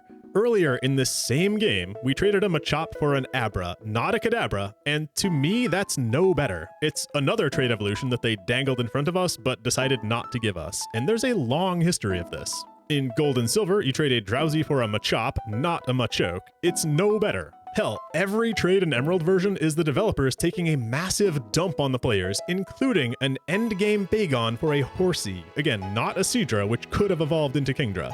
My point is, Game Freak has been screwing us out of trade evolutions for years. The fact that Mindy giggles about this one is at least more honest about it. For what it's worth, Everstone is an interesting item to receive, and Hasty Nature giving more speed is pretty good on Gaspar. Okay, gym time. I love a sliding puzzle. Snowpoint gyms is especially fun, the way that you have to solve it in stages by clearing snowballs first. And I like the leader here, Candace, for being a human being. She's just a competent trainer who likes ice types. Auto Hail from her Snover is an interesting gimmick for the battle. If it did anything, I swear Hail is cosmetic. Aura Spheres from LT handle her Snover and ultimately her Abomasnow easily, but between these two, her Medicham gives me trouble. Weak only to flying, this thing bulked up while Egg Bryce's sword and a paralyzing counterpunch finished off Eggs. How this thing is ice type I did never discover. Most of my team is unsafe against it, so I just send in Boogie to surf the win. Then Sneasel is her final Pokemon, who wasted a turn taunting so that LT Smash could knock her down in a single 4x Aura Sphere. Now, weirdly, we don't get waylaid on our way out of the gym to direct us somewhere. I guess our previous instruction to visit Lake Acuity is still outstanding. But Rock Climb permission did open up a new wave of errands, so Tufts is gonna have to hold on. I begin with the 7 badge app in Jubilife, then get climbing. Rock Climb is not nearly as transformative as Surf or even Strength, but there is a bunch of random junk to collect throughout the world. The highlight is probably the Psychic TM on Route 211 or the Ice Beam TM on Route 216, which is also past a gauntlet of new trainers. But I'll spare you the other fiddly Rock Climb errands and just take us now to Lake Acuity. Our brave friend Tufts is up here, loudly refusing to comply with Team Galactic's commander, Jupiter. She still believes Team Galactic is acting for the general good and name drops their HQ in Veilstone City as a destination. I'm not sure this visit was worth doing. Tufts could have handled this one with a text. So, head to Veilstone for the one large Team Galactic dungeon of this game. It's actually 2 buildings that are attached. We begin in the warehouse. After a grunt drops the key, we're finally allowed in to grab the scripted Duskstone a couple hours later than the one we got through pickup. TM36 Sludge Bomb is in here for Deprecious. Poison is not worth much for coverage, but it does give Daw a neutral attack against many who would resist Grass, and another good option for double battles when we want to choose our target since Petal Dance is random. Which, yeah, Daw hit 42 and picked up Petal Dance. And because her friendship is maxed, that means I'll finally get to dance with somebody who loves me. And because she has Petal Dance, she's now ready to be Shiny Stoned into Roserade. I do think this ended up being one of my favorite new Pokemon. She's been strong the whole game and with a fair bit of utility. Once Goldfinger joined her at level 40, I realized I could rare candy her to 41 to bump her into a new tier of pickup items. That doesn't change much, but it drops Great Ball out of the loot table and bumps rare candy from 4% to 10%. Stonks. After many more battles, now in the headquarters building segment of the dungeon, we reach Cyrus in his office and finally get to battle the galactic leader. He's not mad to see us, game respects game. And he's not even opposed to us rescuing the lake Pokemon, having already ripped the gems out of their foreheads. But he does finally reveal to be a villain when he chooses to battle us for the reason that we showed weakness by having empathy. That's why he's fighting us. So it's gotta be embarrassing when this 10-ply lover boy still crushes him with a superior team. His Murkrow can't handle the price of eggs, and his Sneasel hates to see LT coming. Arthur Job is happy to discharge his Golbat, and that is Cyrus handled. Out of respect, he hands us a Master Ball, and we can scrounge further reward from a nugget hidden in the corner. Cyrus heads off to Mount Coronet to do evil villain stuff, so that'll be our next destination. But right now, things are a bit sci-fi. Creatures float in green test chambers, and even the staff scientists seem to realize they've been working on a crime against nature. The unfortunate lake Pokemon are held here captive and suffering. Commander Saturn needs to be taught a lesson before we can free them. It's a little odd to me how this lesser fight comes after we just beat his boss, but I'm glad there's a little more excitement to this dungeon. After defeating Saturn, a button press frees the lake Pokemon, who teleport out, and Saturn reveals what Galactic has created. Remember that art from the Celestic Cave of the 3 Pokemon working together to contain the one? Team Galactic has taken the crystals out of these 3 Pokemon and manufactured a kind of rosary called the Red Chain so they can shackle that same legendary Pokemon up on Mount Coronet and enslave it. So let's head there.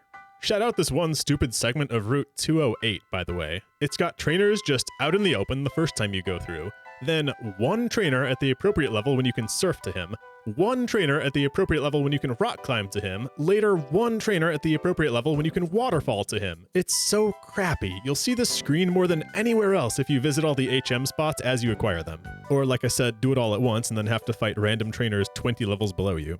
Okay, inside Mount Coronet to the rock climbing section. The rock slide TM is here, which is actually kind of late relative to the other strong TMs they've been passing out. It was bug type for a long time, but now rock feels like it's the type falling behind in move quality. The climb up to Coronet Summit is twisty, full of dead ends and scattered galactic grunts to fight. I was so worried that I would accidentally proceed the correct way and miss out on content. To that end, do head inside this one cave on your right, inside the 127 Hours Canyon. There are a few grunts down here who will disappear once you fight their boss up top, so hit them now if you want to get them all. 1 grunt blocks a door that we will want to remember for later. Then back on track and through several more grunt fights, we reach the summit of Mount Coronet, which is called the Spear Pillar.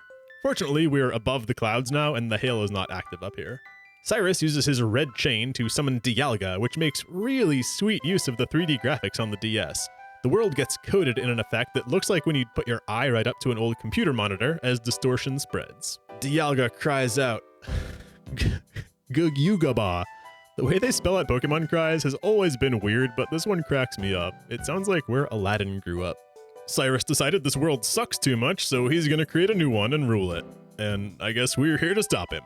Jupiter and Mars, being good employees, block our path to their boss, but Tuft stretches up to help us double battle them. Tuft has acquired a Munchlax by now, which does not make sense. The impetuous kid who's been sprinting around this whole time running into people had the patience to slather honey trees and wait around for a 1% Munchlax encounter. Okay.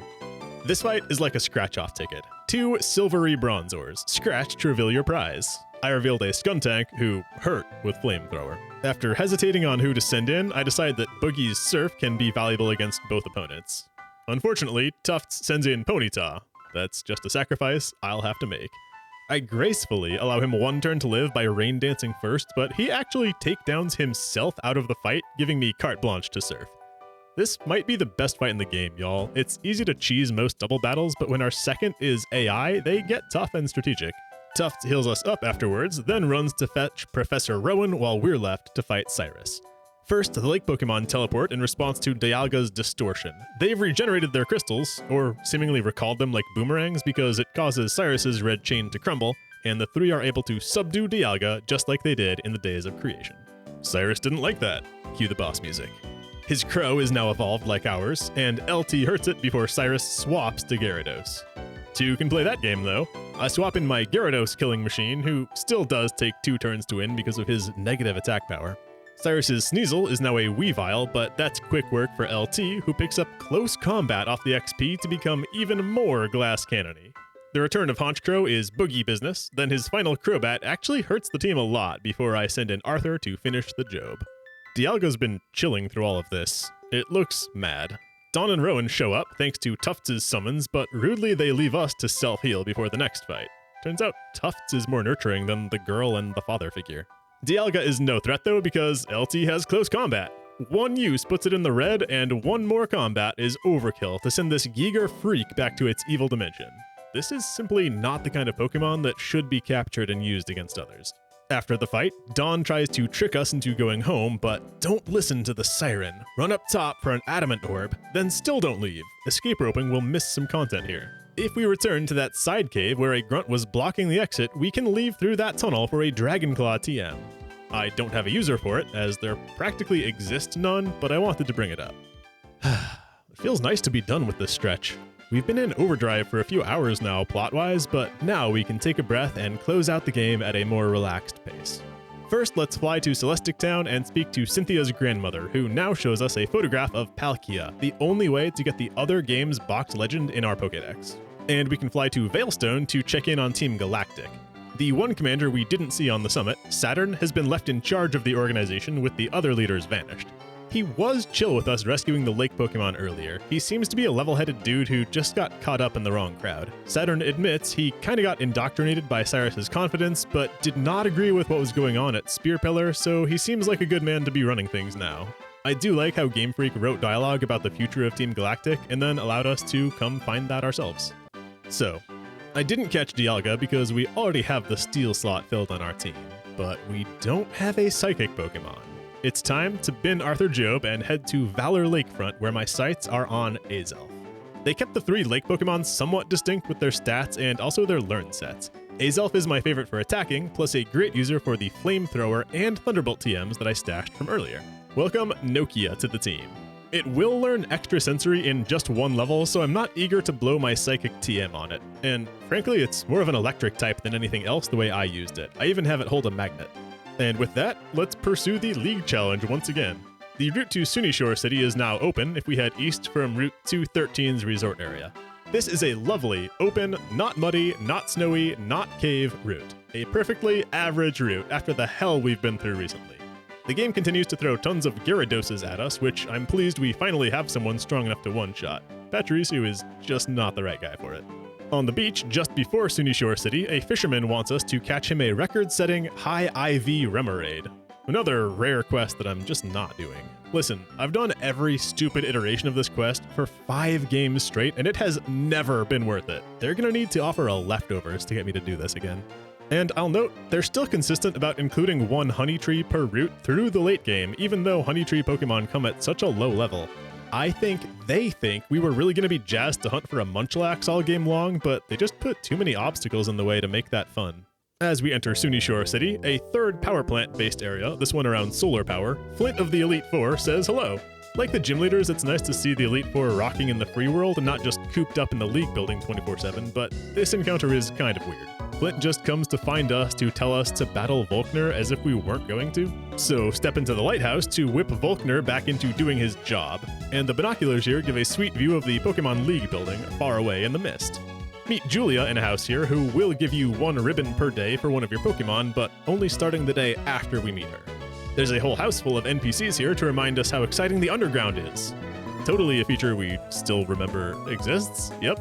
And the mart here sells luxury balls, which do come too little too late. We've already friendship evolved Budew and Riolu. I would have loved to get just a single one of these much earlier in the game. There's one annoying catch quest I will do because I like collecting Pokechaps. This quest is kind of like Bill's grandpa in Gen 2, but with natures instead of species. This man wants to see 3 Pokemon natures: Naive, Serious, and Quirky.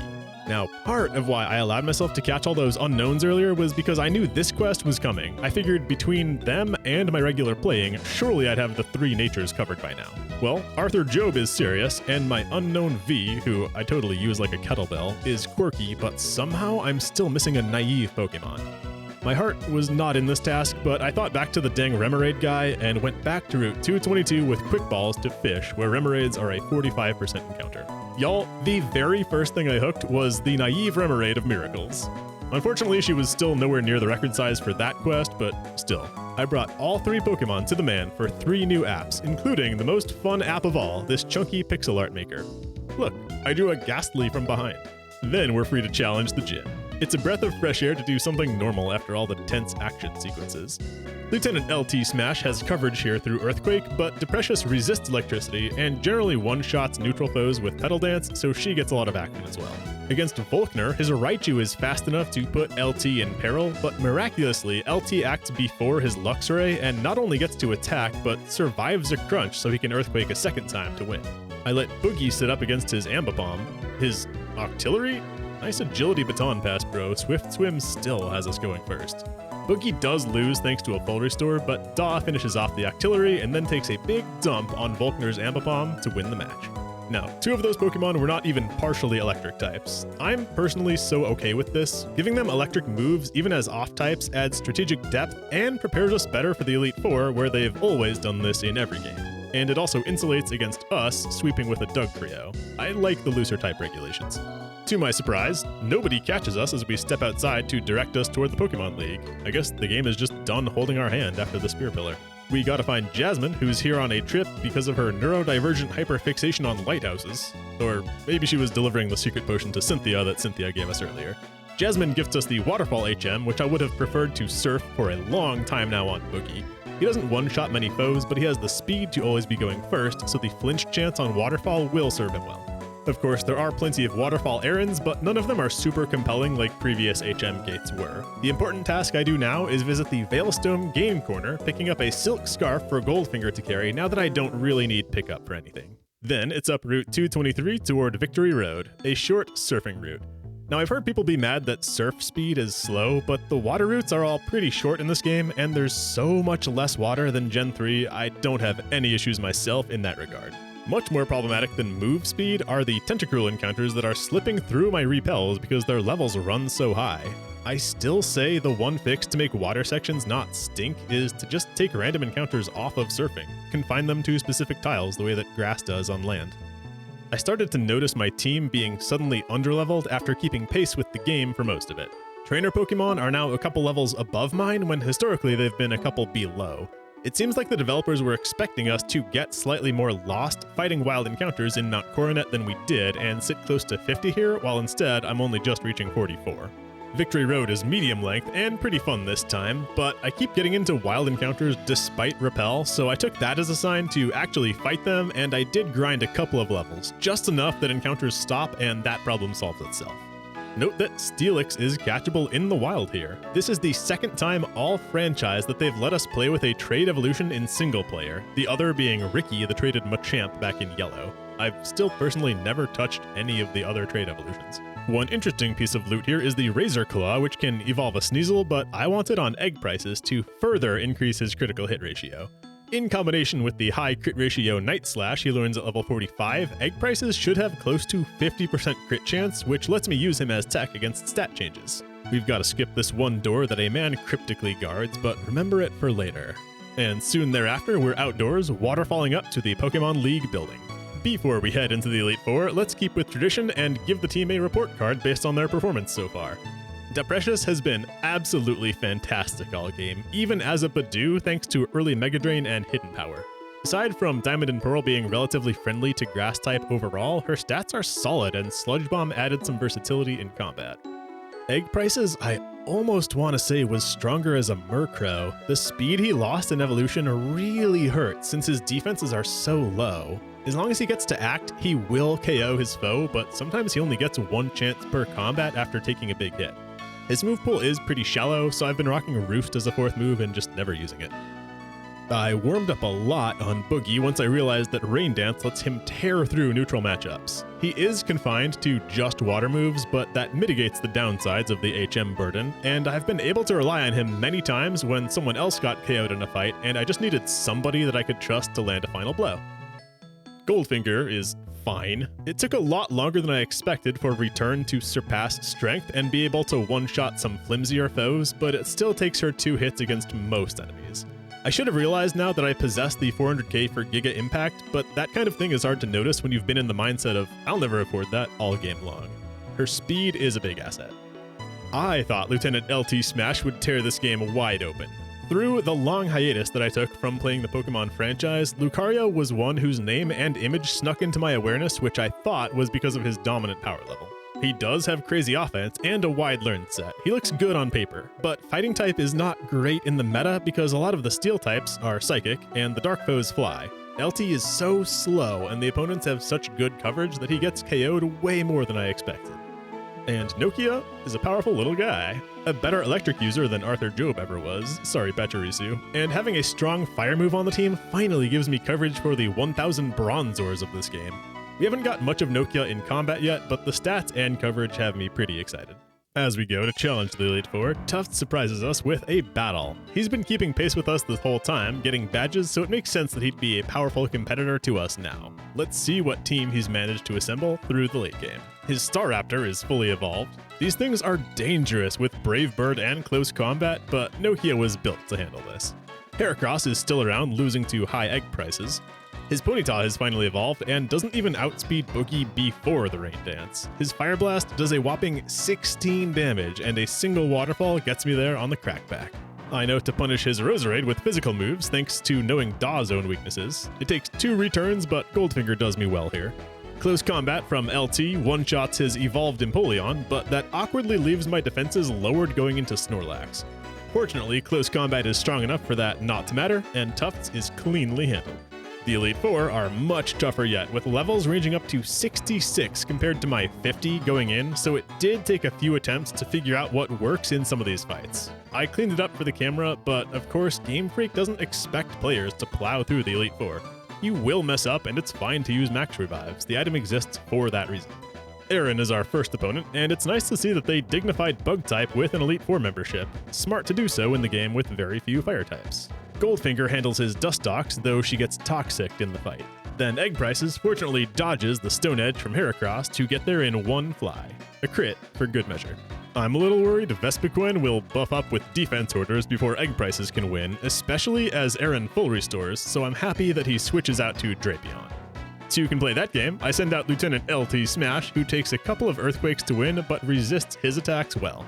Beautifly is for Nokia to burn down, and Vespiquen does get problematic building up defense into healing. Good thing Egg Prices has that super crit ratio. A Night Slash ignores the defense boost and takes me home.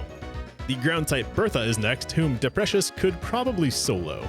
I Petal Dance Quagsire easily, then she weirdly goes into her other 4x grass weakness, Whiskash, in a vain attempt to Zen Headbutt me. That fails. Confusion set in after 2 turns of dancing, so I pass off Sudowoodo to Boogie, who only needs 1 Surf to win. Then her dumb Hippo creates a Calm Before the Storm. I know, it's been coming for some time. Boogie lands the flinch off of Waterfall, then Surf is not quite enough to win on turn 3, but a crit Surf does win on turn 4 after the full restore. Then Bertha's last is Golem with a 4x water weakness, so let's groove. Boogie on down. Flint is third, a fire trainer with only 2 fire types on the team. Unfortunately for him, his Rapidash chooses to start charging a Solar Beam the turn I send Goldfinger underground. Dig does not quite do half, but his Flare Blitz has Rapidash almost check itself out with how much recoil I cause. Expecting the full restore, I allow Boogie to start Rain, then get there in a single Surf. His Infernape is a scary opponent, but Lumineon really is a good counter to that. We outspeed thanks to Rain, have the bulk to survive close combat nonsense, and get the Waterfall flinch to boot. I know Drifblim likes to baton pass stat boosts, but I just keep on surfing and it keeps on working. Next time we see the Ghost, I put out Egg Prices for Night Slash, but he immediately swaps to Lopunny, who tanks it well and further lowers my attack. Not to worry, a critical hit should solve that. Any day. Okay, finally. His Drifblim still remains, and Flint does heal the thing annoyingly. No more games, I'm gonna change what you call rage. A few Thunderbolts from Nokia finally stop this annoying balloon and secure Victory 3. Elite Fourth is Lucian, trainer of Psychic types that this game has spent its entire duration preparing me for. Losing this one would be embarrassing. Goldfinger starts against his Mime, hoping for a quick neutral win against low defense, and that is what happens, but not before he starts a problematic light screen. His Medicham next is a damn problem. It's only weak to flying, and Eggs won't survive his Ice Punch to counter. I actually have to win here by sacrificing Da to land a status effect. Stun Spore was the idea, but Poison Point actually happened first. That plus one turn nasty plotting with Nokia is enough time to run out the light screen, and the same type extrasensory takes out this menace next turn. This was probably the toughest single challenge for me to solve all Elite Four long. While my special attack is elevated, I keep Nokia in to Bolt Girafarig, landing a Paralyze, but then dying to a double hit. Goldfinger taps in the putt. Then Lucian sends in Alakazam, who knows the fighting move Focus Blast. Who decided this is okay? Egg Prices fortunately clings to life at 8 hit points and takes the win with Night Slash. Phew. The final Pokemon is the tanky Bronzong, holding a Citrus Berry, and who leads off with Calm Mind. Lucian ought to still have a full restore chambered as well. A Night Slash crit gets below half, and I'm worried about my odds once Egg Prices goes down. As if. But Lieutenant LT Smash gets him in range after one close combat, and all he does is tickle me with Gyro Ball, allowing a lethal second close combat next turn and scoring the win. Tragically, I have to say no to learning Extreme Speed, which would solve a lot of issues for LT because he's saddled with 2 HMs. But that's not the end of it. Of course, there's a 5th Elite Four member, as usual. It's Cynthia, the mysterious woman who's been helping throughout the game. She leads with Spiritomb, a Pokemon with no weaknesses, but I think I have a solid strategy here. Deprecious stuns her turn 1, then begins neutrally Petal Dancing, unfortunately becoming confused after 2, not 3 turns. She full restores, but I just run back Petal Dance, luckily dodging self-harm for 2 more turns before snapping out of confusion and taking it. Next, she has a Lucario, so I've got to send in my own. Hers has 12 levels on mine, but she just goes for the ineffective Dragon Pulse. That gives me a chance to close combat and win in 1, albeit with a crit. She sends in Gastrodon next, another 4x Grass Victim, so it's back to Da to dance, in a storm in her best dress, Fearless. Cynthia has her own Roserade, whom I greet with Soaring Egg Prices for a one-shot. No crit, I think LT borrowed that one. Then her final 2 are the tanky Melodic and the dangerous Garchomp. If there's a time for cheese, it's now. I know her Melodic likes to jerk you around with Mirror Coat and Aqua Ring, so I begin setting up nasty plots on Nokia. If I can get full stacks from 3 nasty plots, I should be able to sweep. And that is the case. After Mirror Coat gets blanked, Ice Beam we live through, and I blank Mirror Coat again, Nokia takes her down from full in 1 Thunderbolt. But do we have the speed to beat a level 66 Garchomp? How about no? But she does start out with Brick Break, and we stay alive for 1 massive extrasensory. That's not lethal, but we do pop the Citrus Berry before losing. Instead of full restoring, she decides to go for Giga Impact, so we have 1 spare turn for a head start. I get in a solid close combat with LT before changing to Deprecious, who can survive Brick Breaks. Annoyingly, my own Poison Point blanks my Stun Spore, but this poison is actually what wins it. Garchomp Giga Impacts Da to death, granting me another recharge turn, so I gamble on Egg Prizes. I don't know if Cynthia has another full restore, but a Night Slash crit, plus the poison, does enough damage in 1 turn to sneak right past the healing threshold anyway, and earn a full teamwork victory against the Elite Four champion. Professor Rowan catches up with us as Cynthia leads me into the Hall of Fame, where only League champions are permitted to go. I love how Professor Rowan mentioning that he hasn't been here since Cynthia entered the Hall of Fame implies that Rowan might have been the one to induct her, the former champ himself. I don't know if that's in the manga or something, but I like the story that I'm assembling here. After our little Hall of Fame montage, we save the game for like a minute. Yeah, saving your game takes forever, who cares? Y'all want a little software quality assurance lesson? He said at the 92-minute mark. When you're prioritizing a bug, and yes, you can consider poor performance a bug, you've got to consider not only the impact of the thing happening, but the frequency. Anything that's in the low impact, low frequency quadrant of that little Punnett square is not going to be worth your time as long as there's anything else you could be working on. Who cares if saving your game maybe 3 times a day is slow as long as there's a bug to fix with battles or the movement system or anything. Anyway, that is our Pokemon Diamond campaign complete. Now get ready for the best post-game yet. Pokemon games have been steadily increasing the quality of post-game content every single time. Diamond and Pearl have the perfect blend of mini extra PvE campaign, a little dabble of competitive battling, and a solid chunk of other random smaller content throughout the world. I've structured this script so we can cover all the random junk first, then try out a little battle facility, and finish up with the mini-story content because it's quite good. So, we're back at home.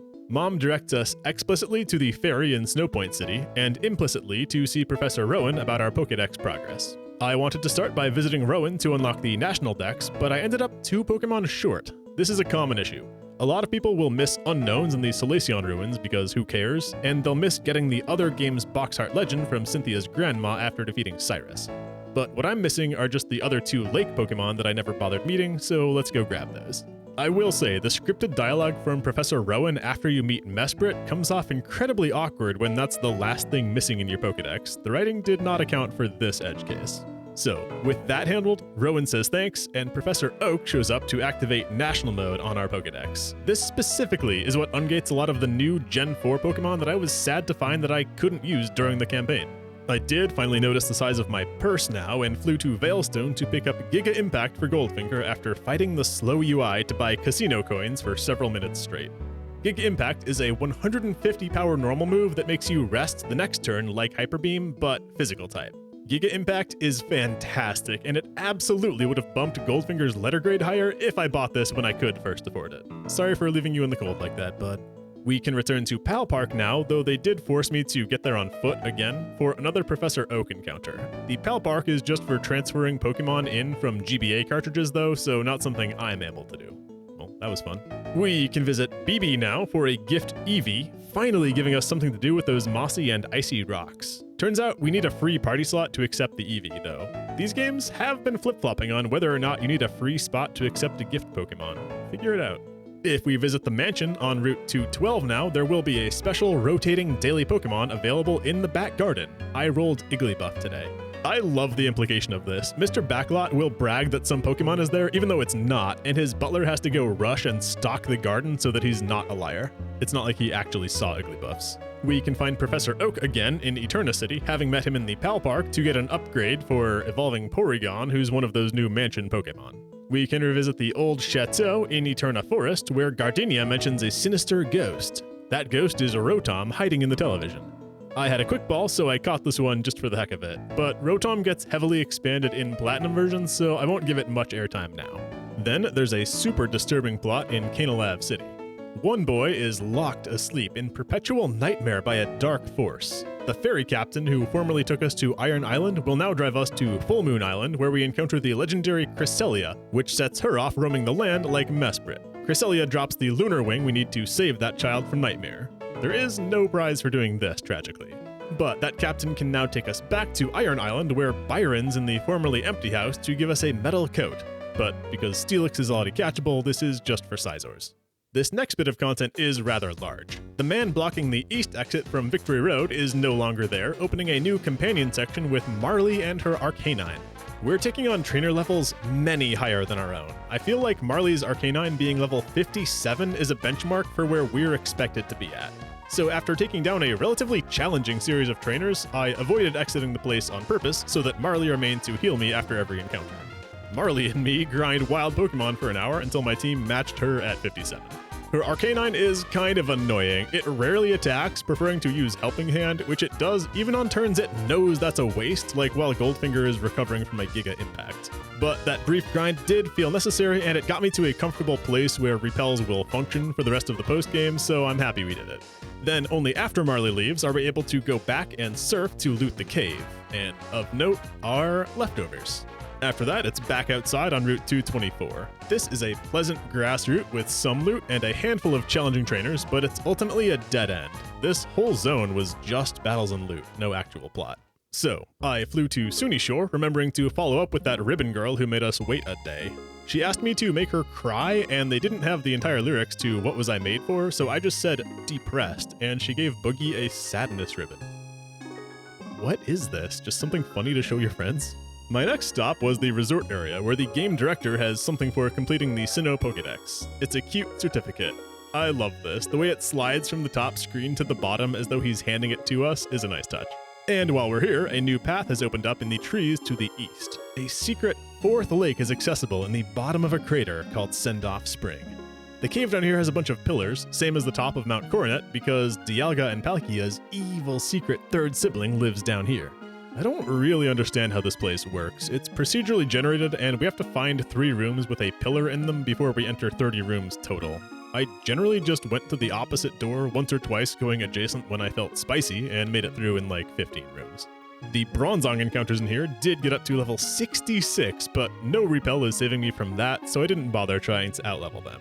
Eventually, I ran into the Ghost Dragon Giratina, whom I was surprised even exists before Platinum version since I know it's the box legend there and I assume has much more involvement. Giratina looks much more like a Digimon. It's the first design that has me wondering if Pokemon might be losing the plot. So let's send this thing back to the digital world. Our bird is able to Night Slash this thing down in 3 moves. And, of course, Escape Rope doesn't get us out of here afterwards, because it never does. Diamond and Pearl making sure we get our steps in. We are allowed in Snowpoint Temple now, up in Snowpoint City. There's some minor loot. Never Melt Ice would be noteworthy if we hadn't gotten the Icicle Plate a while ago. But this place has my beloved sliding puzzles and a Regigigas statue in the bottom floor. Sadly, not something I can activate without pal parking in some GBA Pokemon. But at least Escape Rope works here, based Snowpoint Temple. Then, by no coincidence, we're now in the correct place to take the ferry over to Sinnoh's postgame island. But this one feels way more natural than the compatibility patch Sevi's or the DLC feeling Battle Frontier. We land at the battle zone where some repulsive hot-headed man bun finally matches Tufts' energy, and they run off in a race to see who can steal an important natural treasure from the nearby volcano first. There's a bunch of random NPCs here hyping up the battle tower, which sits inside the battle park, which is inside a town called Fight Area, which is on an island called Battle Zone? Not a joke. The naming here is terrible. It's like going to a store called the New York Store on New York Street in New York City in New York State. Except at least that has the benefit of implying the relative sizes of those designations. The Battle Tower is only one type of vanilla facility, sadly. It's not a full Battle Frontier with all the different battle modes. Levels are set back to 50, and you've got to win high streaks to get battle points. I gave it a spin and got through my first 7 battles without a sweat. They begin easy enough, and Nokia Nasty Plot Sweeps did all of my work. These battle facilities have never been my thing except the rental modes because I'm not into doing lengthy grinds just to set up my team, but this tower could be a source for hours of entertainment for those who partake. But this place could be its own entire video, so let's move on now and take care of the mini post-game campaign. Structurally, this island is a loop. We're at 6 o'clock, and there's a big volcano dungeon up at 12. Like I did reaching Pastoria earlier, I'm going to complete both halves of the loop before tackling the volcano, since that avoids us having to go back and fight low-level trainers after high-level ones. I started by heading counterclockwise up Route 230, where I quickly reached a nice big grassy island and decided to test out the Poke Radar, a catching method that was enabled in the postgame. Using it makes some bits of grass wiggle which can hold special Pokemon encounters, including Togepi. I wanted to specifically hunt down a Togepi to say, look, this is where we can catch the other Shiny Stone Pokemon, but also because I like showcasing places where we can finally sustainably wild catch Pokemon who were previously only available as one-off gifts or trades. So that's Togepi and the Poke Radar. A little further, we reach another resort area, which is a glorified rest stop with a Poke Center and a few berry patches. From there, it's up Route 229 into 228, a combination sandstorming desert area / bicycle area, i.e. the literal worst. A hermit here will teach the Hyper Beam style fire, water, or grass moves to any fully evolved starter Pokemon. Eventually, I'd like to take advantage of one of those, but there are so many other good moves it's hard to get too excited. Then finally, through the northwest end of Route 228, we hit a junction with routes 227 to the north towards Stark Mountain, that's for later, or Route 226 to the west to continue the loop. That's where we'll proceed. This man called the Meister living on an island on Route 226 upgrades our Pokedex to read descriptions of Pokemon in other languages, allegedly, though I couldn't get mine to do that, and I was kind of getting tired Googling how to make things work in this game. For all the hand-holding they do directing us through the plot, there's a lot of mechanics that maybe could have been easier to find. And this man actually performs our final NPC trade of the game. He will accept that second Finneon we caught forever ago in exchange for a Magikarp. This may be among the worst trades. Fappa the Magikarp has a mild nature, giving up defense for special attack, which is awful, and no item. Postgame Magikarp. Well, with that, we've made all the NPC trades of Diamond versions, so let's give them a ranking. Kaza the Abra has a great nature and a berry, and trades for a convenient Machop. And the species is strong, so there's a high floor here. I'm kind of sick of trading for trade evolution Pokemon that aren't at the evolution stage though, and Abra isn't a particularly strong Pokemon in the meta, so it's not cracking open the early game or anything. Cherap the Chatot has a terrible nature, increasing the wrong attack stat being such a sin now that these games split out the move categories. The Buizel it needs is an easy nearby catch, and this is a lot earlier than we could catch a Chatot otherwise, but I wish they hadn't made the unimpressively statted species even worse by giving it the lonely nature they did. I'm having a hard time telling if Gaspar is actually a bad trade or if it's just the Everstone talking, which is a reasonable item for the game to give us. Like, if we had just found that as loot nearby, we wouldn't be mad.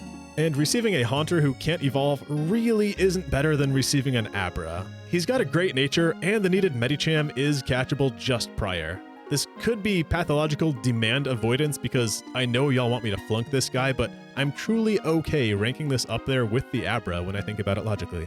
Cause there's also Fappa, our recent Magikarp. Getting a super common Generation 1 Pokemon, and so late in the game is an obvious downer. Then it has no item and an actively harmful nature. At least this trade didn't demand something really rare in exchange. Emerald would have done that, but that doesn't save Fappa from flailing and failing. Overall, it's another game where they may as well have not bothered implementing NPC trades. Nobody is happy that these are included. The rest of Route 226 is a cliffy, rock-climby area with some high-level trainer fights and an Energy Ball TM. It's basically grass-type flamethrower, finally, but too late for us to have a use for it.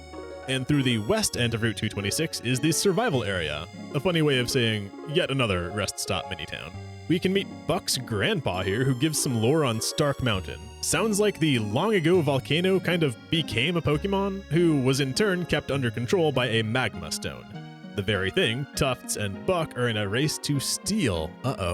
And a black belt hands us the Facade TM, which I point out because we also got this in the post-game of Fire Red. It's interesting seeing what moves Game Freak considers to be advanced. I mean, they gave us Substitute at the start of the game. Facade feels kinda late.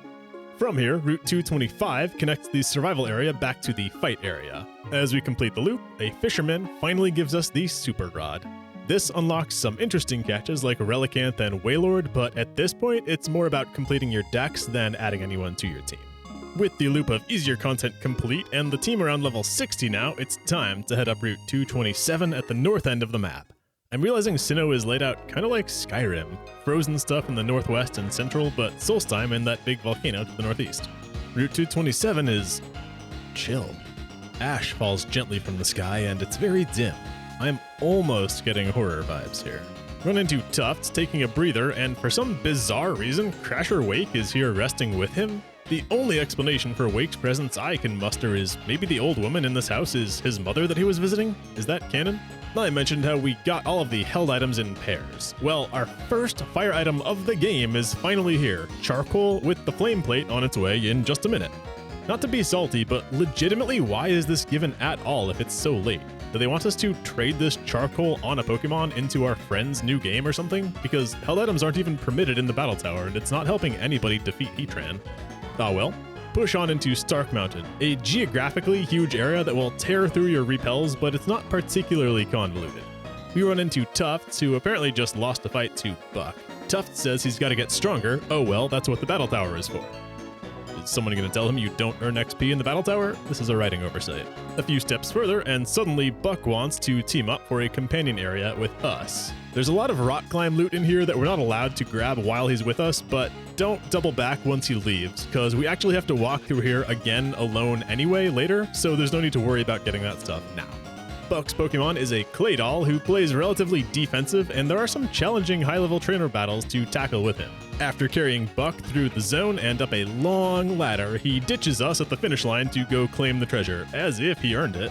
Buck pops the stone out, realizes the volcano is erupting, goes, oops, that sucks for everyone else, and runs out of here. This guy is worse than Cyrus. I'd love to follow him, but escape rope doesn't function. Okay, actually it does if you step back a screen. I wonder if that's been my issue. Making them only work on the penultimate floor of a dungeon is kind of a weird choice though. We've got to fly to the survival area on Route 225 and speak to Buck's grandpa again. When the grandpa says, yep, it's gonna erupt, this time Buck is like, gotcha Gramps, and leaves to go put the stone back. This is our cue to walk all the way back up Route 227 and through Stark Mountain again, though this time we're free to rock climb for loot. And once we again reach the Bat Cavern where Buck took the stone, the volcano, synonymous with Heatran I think, has woken up and it's our job to quell it. Gwogobo Gwobobobo. I was thinking the same thing, man. I do love the trippy animation when the battle starts. It looks like when you're rotating the map around on Final Fantasy Tactics. Lieutenant LT Smash takes Heatran to red right away, but his Lava Plume counters LT lethally. Then who but Boogie could be my closer. One more surf puts down the monster and ends the threat of Stark Mountain's eruption. To absolutely zero fanfare. Tuft is not here, nor Buck, nor his grandpa to be like, cool, Mothy saved us all, thanks for playing. Don't worry, y'all, it's okay. If you defeated Heatran, I, Mothy, am letting you know you did a great job. Be proud of yourself, gamer. They should have included a message here.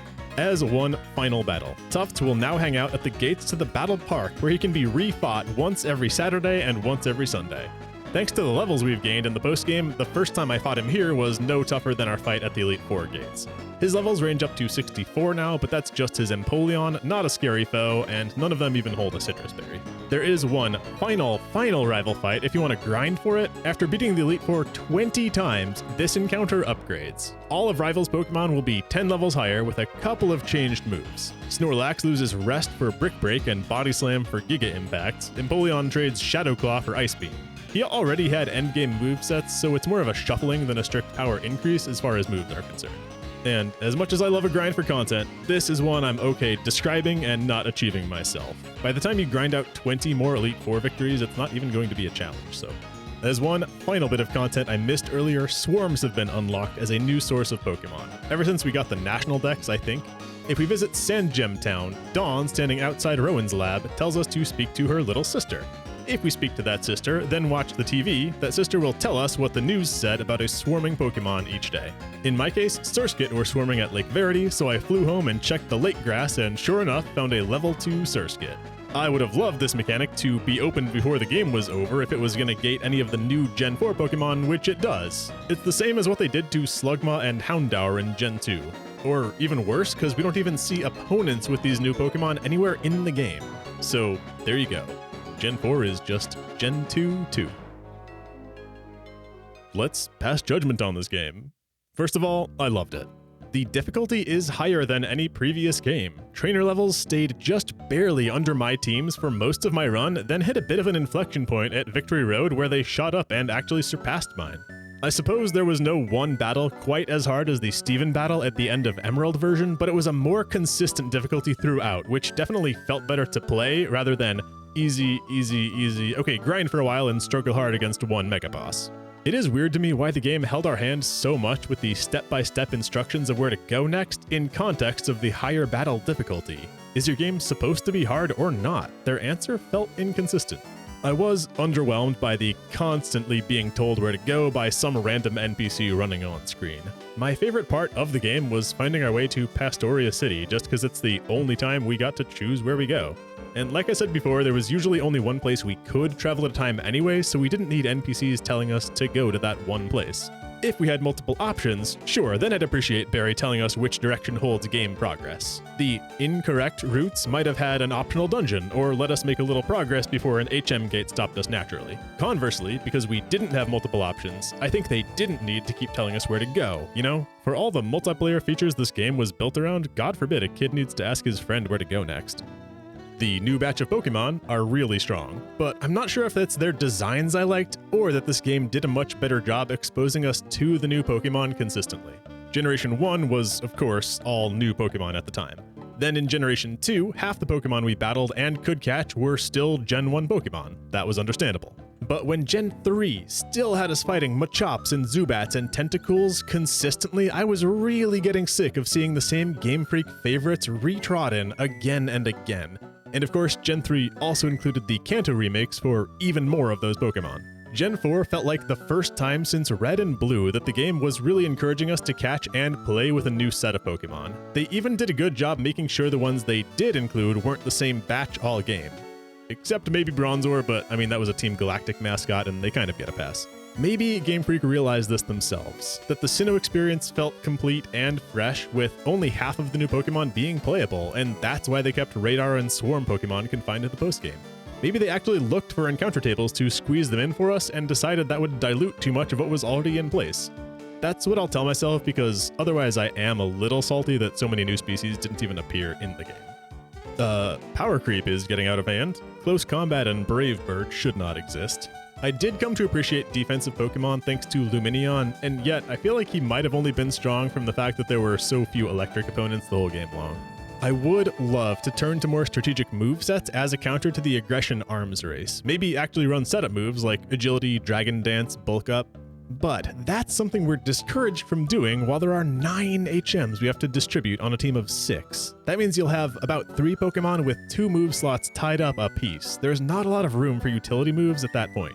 So in a way, I think that multiple sore spots could be improved if there were just fewer HMs required on your team. The companion sections were fantastic. I found double battles where we didn't get to choose both Pokemon another interesting layer of strategy as we try to predict and complement our allies' move choices. It also showed off some support abilities that I would never have run myself, like, sure, maybe I'll consider running Helping Hand too if I ever get the breathing room to run moves like that. And Diamond and Pearl did have the best postgame yet. I've liked each successive postgame more than the last one in this whole franchise. One thing I'd really like to see is a combined contest and battle area. All you'd really have to do is make contest and battle facilities award the same currencies that they could use one to gear up for the other. But still, the combination of Battle Tower plus several new routes, some really tough trainer fights, and the whole Stark Mountain episode was a very fun denouement at the end of a fantastic game. Thank you for watching my ultra-long Pokemon retrospective. These are a monumentous amount of work to produce, so I'd be very grateful for interactions on the video if you had a good time here. But let's be real, thank you already for making it this far. And thanks so much to my patrons. Y'all keep this channel afloat so that I'm able to produce high-quality, long videos like this one instead of having to resort to daily upload slop. I appreciate your support very much. Links to that and to Discord are down below if you'd like to further support or interact with the channel. I'm definitely going to visit a shorter video idea or two before tackling the rest of Gen 4 because, let's be real, I need a break after this one, but stay tuned for Platinum and Heart Gold Soul Silver videos in the coming weeks. Subscribe if you want to catch those when they come out. That's all I got. See you later, alligator.